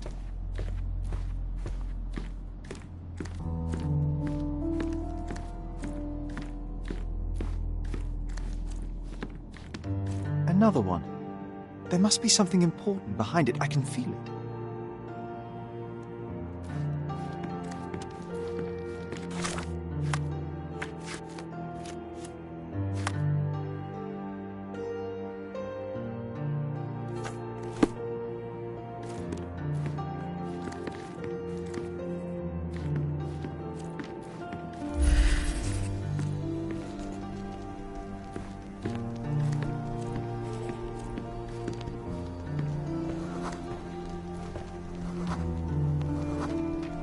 I had a surprise for my mother.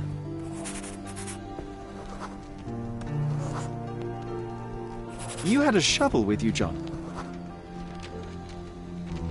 I was holding an ancient Greek vase, or rather, quite a big piece of it.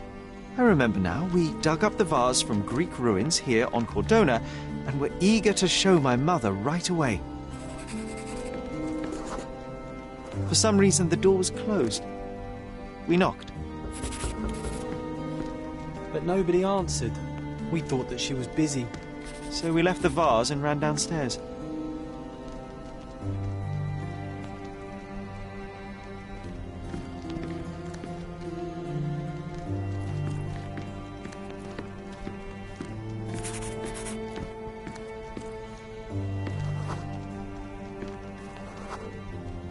I decided to gather some archaeological tools in order to take a closer look at the vase. But then we heard something, didn't we? Yes. It came from upstairs.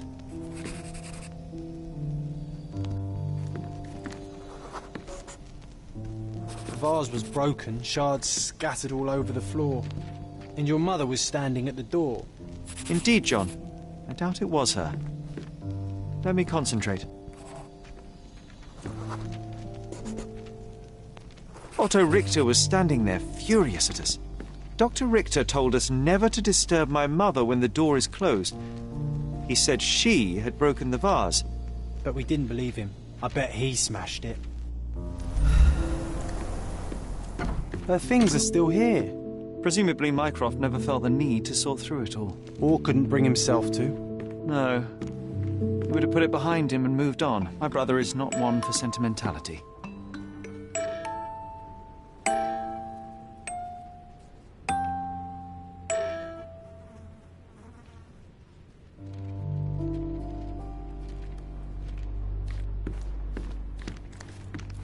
Look what I found.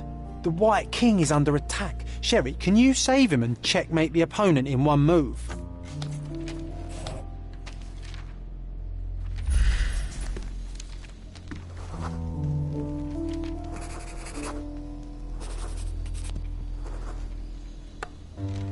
Oh, nice move. You saved the king and checkmated the Black King with the rook.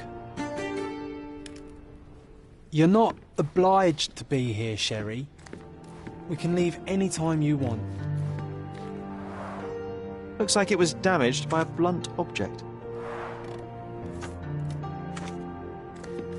It reminds me of my mother.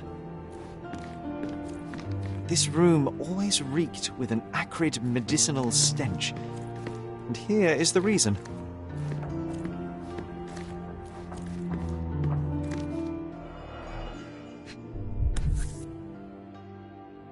This picture was drawn by my mother. I recognize her hand. There's a date on it, 8th of December, 1868.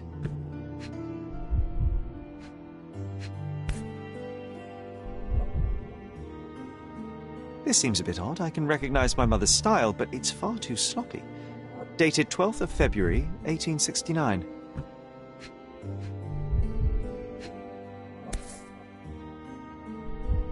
It's difficult to tell what this is meant to represent. There's no date at all.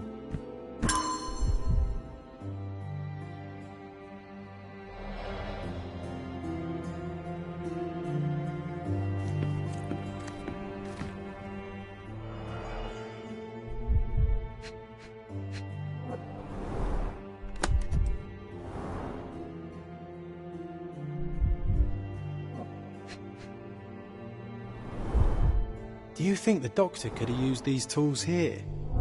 I hope not.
no labels. I doubt it ever had one.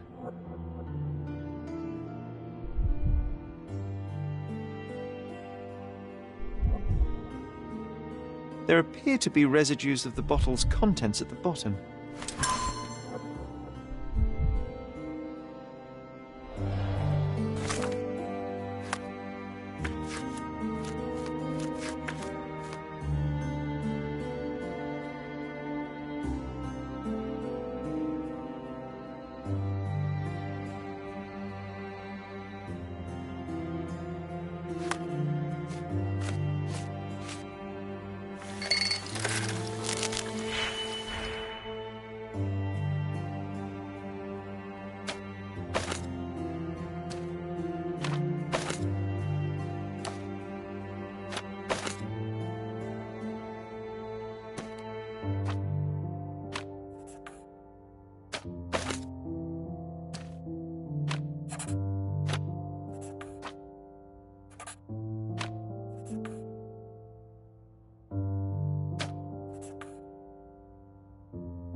It's a strange feeling to read about my father's death in the newspaper.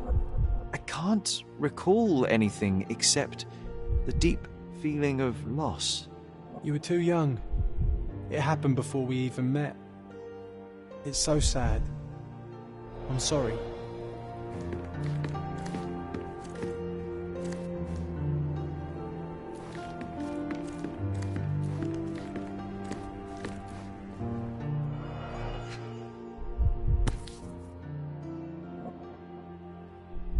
Seems this was the most frequently used medication. 1 dram dissolved in a glass of water, administered daily. Not to exceed 1 dose in 24 hours, not to be given to children.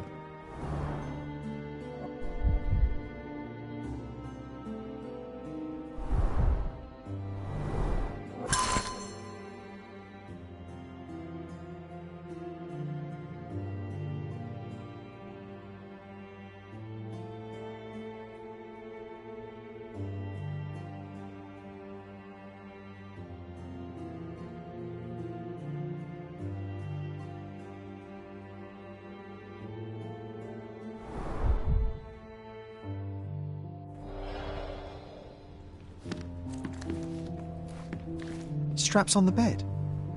It just doesn't look right. Oh, I would love to take a bath right now. Not this one. Surface corrosion suggests it was prone to extreme temperature fluctuations. For medical purposes, I suppose.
Oh, it brings back some memories.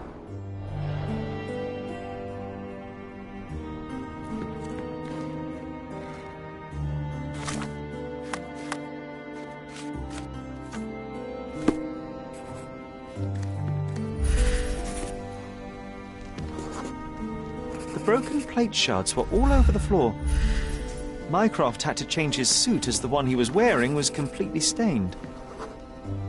Mother was troubled that morning. Something we did upset her. Dr. Richter tried to calm her down. We had to put the tray with Mother's morning tea down, but why? It's starting to ring a bell. I think it happened in the morning.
I don't believe you!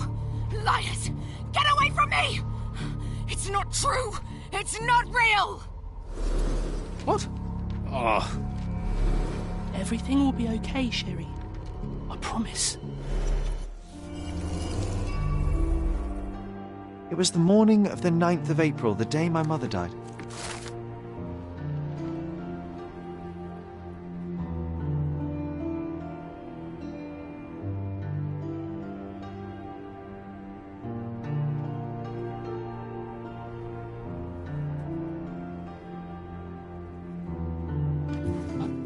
My mother, she was not just ill, but mad. God have mercy. I'm sorry. That explains why you locked the memory away. There must be more, John. That was the morning of her death. I need to know what happened. Every time you... I just don't... Please, Sherry, leave it be. Just breathe, John.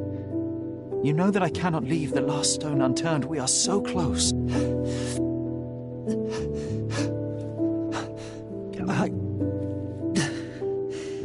I know. But can we at least leave it for another day? Well, history tells us these memories are triggered by our investigation of other matters. I suspect it could not be forced even if I so desired. Thank you. How are you feeling about all this? Tell me, I'm not the only one reeling.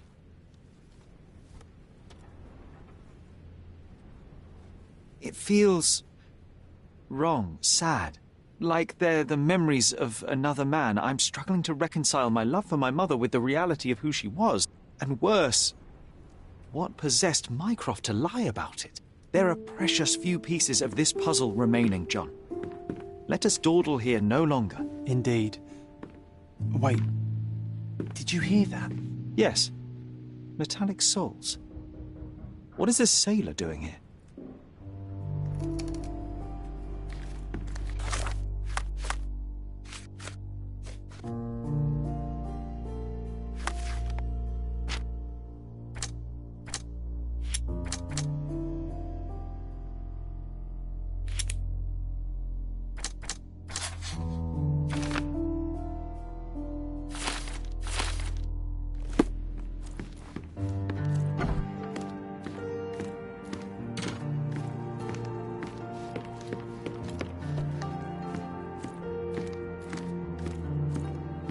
Sherlock Holmes, isn't it? I was looking for you.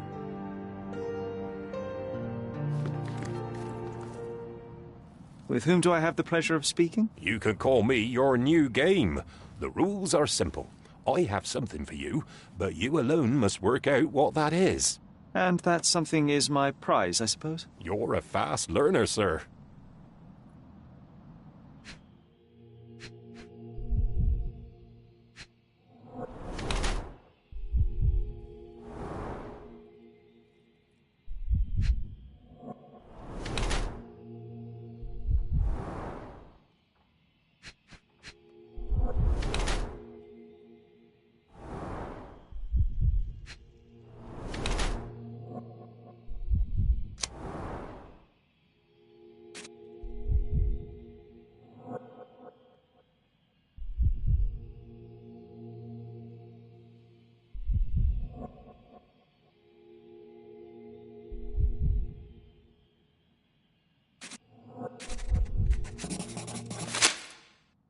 I cannot believe that Mr. Vogel has somehow successfully called my attention to his gallery.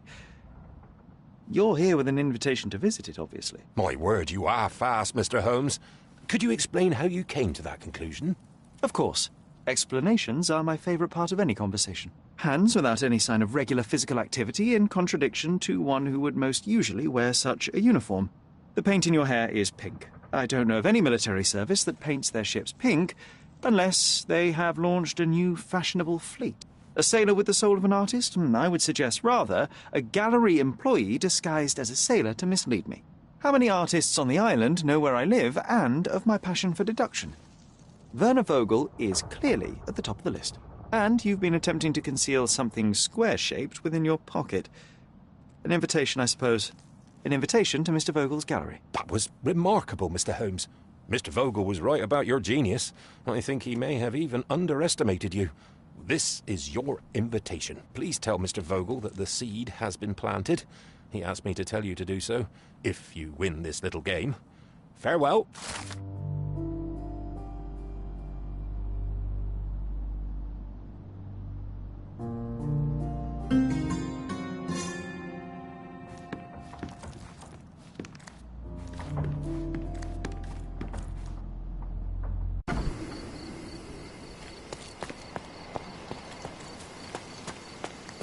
Mr. Sherlock Holmes, I presume? Correct. With whom do I have the pleasure? Emilio Esteve. Happy to make your acquaintance. I am here on behalf of Mycroft, your brother. He's on his way to Cordona. In the meantime, he requests your assistance with a sensitive matter. My orders are to provide you with the details. You have my attention, Mr. Esteve. Mark Ridley, the son of General Arthur Ridley, is being blackmailed. Suffice to say, the compromising material is of a delicate nature. The matter is of no small importance to the Crown, especially given the status quo on Cordona. What about the status quo? The Ottoman population holds a certain animosity towards the colonial rule. It's been this way since we took over the island. General Ridley made concessions with their leaders, but I'm afraid we are still teetering on the edge of open hostility. What does Mycroft want me to do? Retrieve the blackmail material?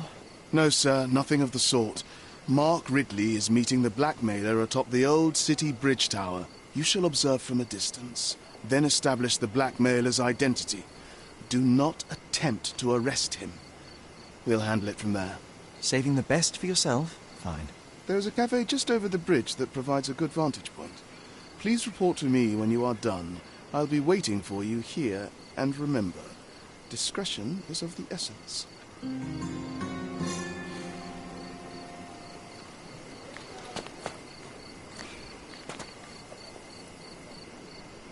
Do exercise some restraint, Mr. Holmes. Find the who's and we'll handle the whys.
Salty breeze, old ruins, dusty roads.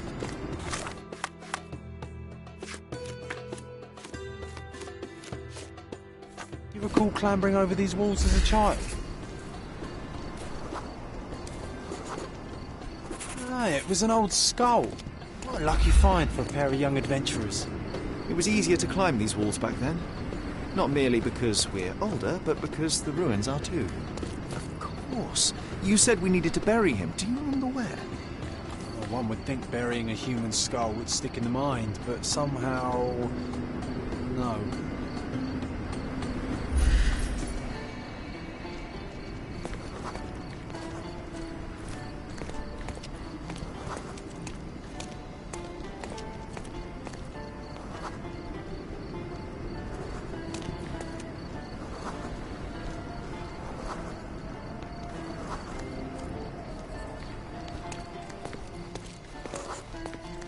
Old man was standing here as we passed. Oh yes, I remember his face as we flew by with a skull in our hands. He looked as shocked as our grisly companion.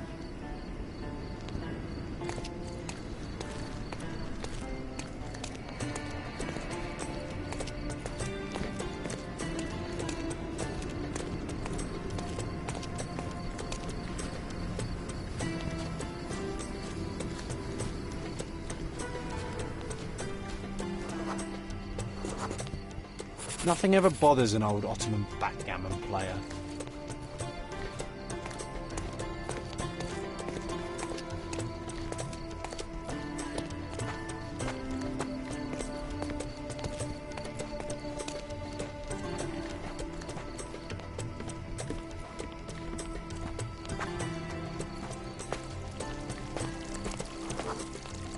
This wasn't the right place for a funeral. We were looking for somewhere more appropriate. Funny, nowadays you love putting men behind bars. You're a fellow of infinite jest, aren't you? Everything seems smaller now.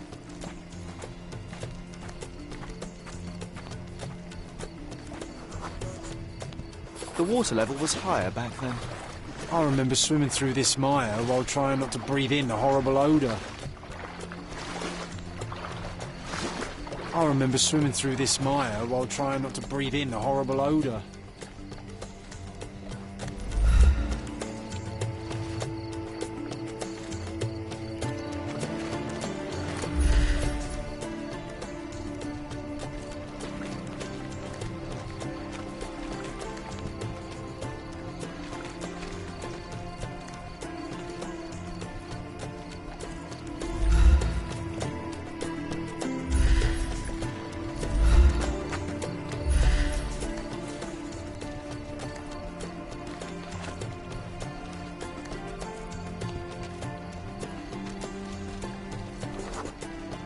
This is where we buried it.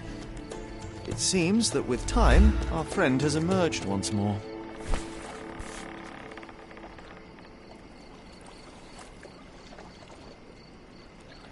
The skull is ancient. Its likeliest owner was one of the Knights Hospitaller who died during the siege of the fortress. I remember now, you said this skull was my father's. A child's imagination is a powerful tool. He needed this. A burial process of your own. A ritual so you could begin to grieve. Here hung those lips that I have kissed, I know not how oft. I felt so alone back then, John. Uncertain. Abandoned by my father. I know. The skull wasn't his, though it may as well have been. In the earth, all of us look alike. Putting this man to rest, it did help. I'm glad, Sherry. I find myself rather tempted to keep it. If not for sentimental value, then it's archaeological merit. Sherry, I think we're getting the hang of this.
seni görmek güzel.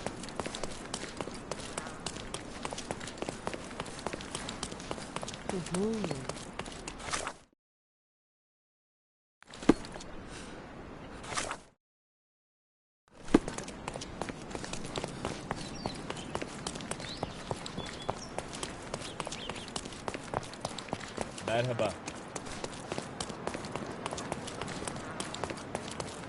Nasılsın?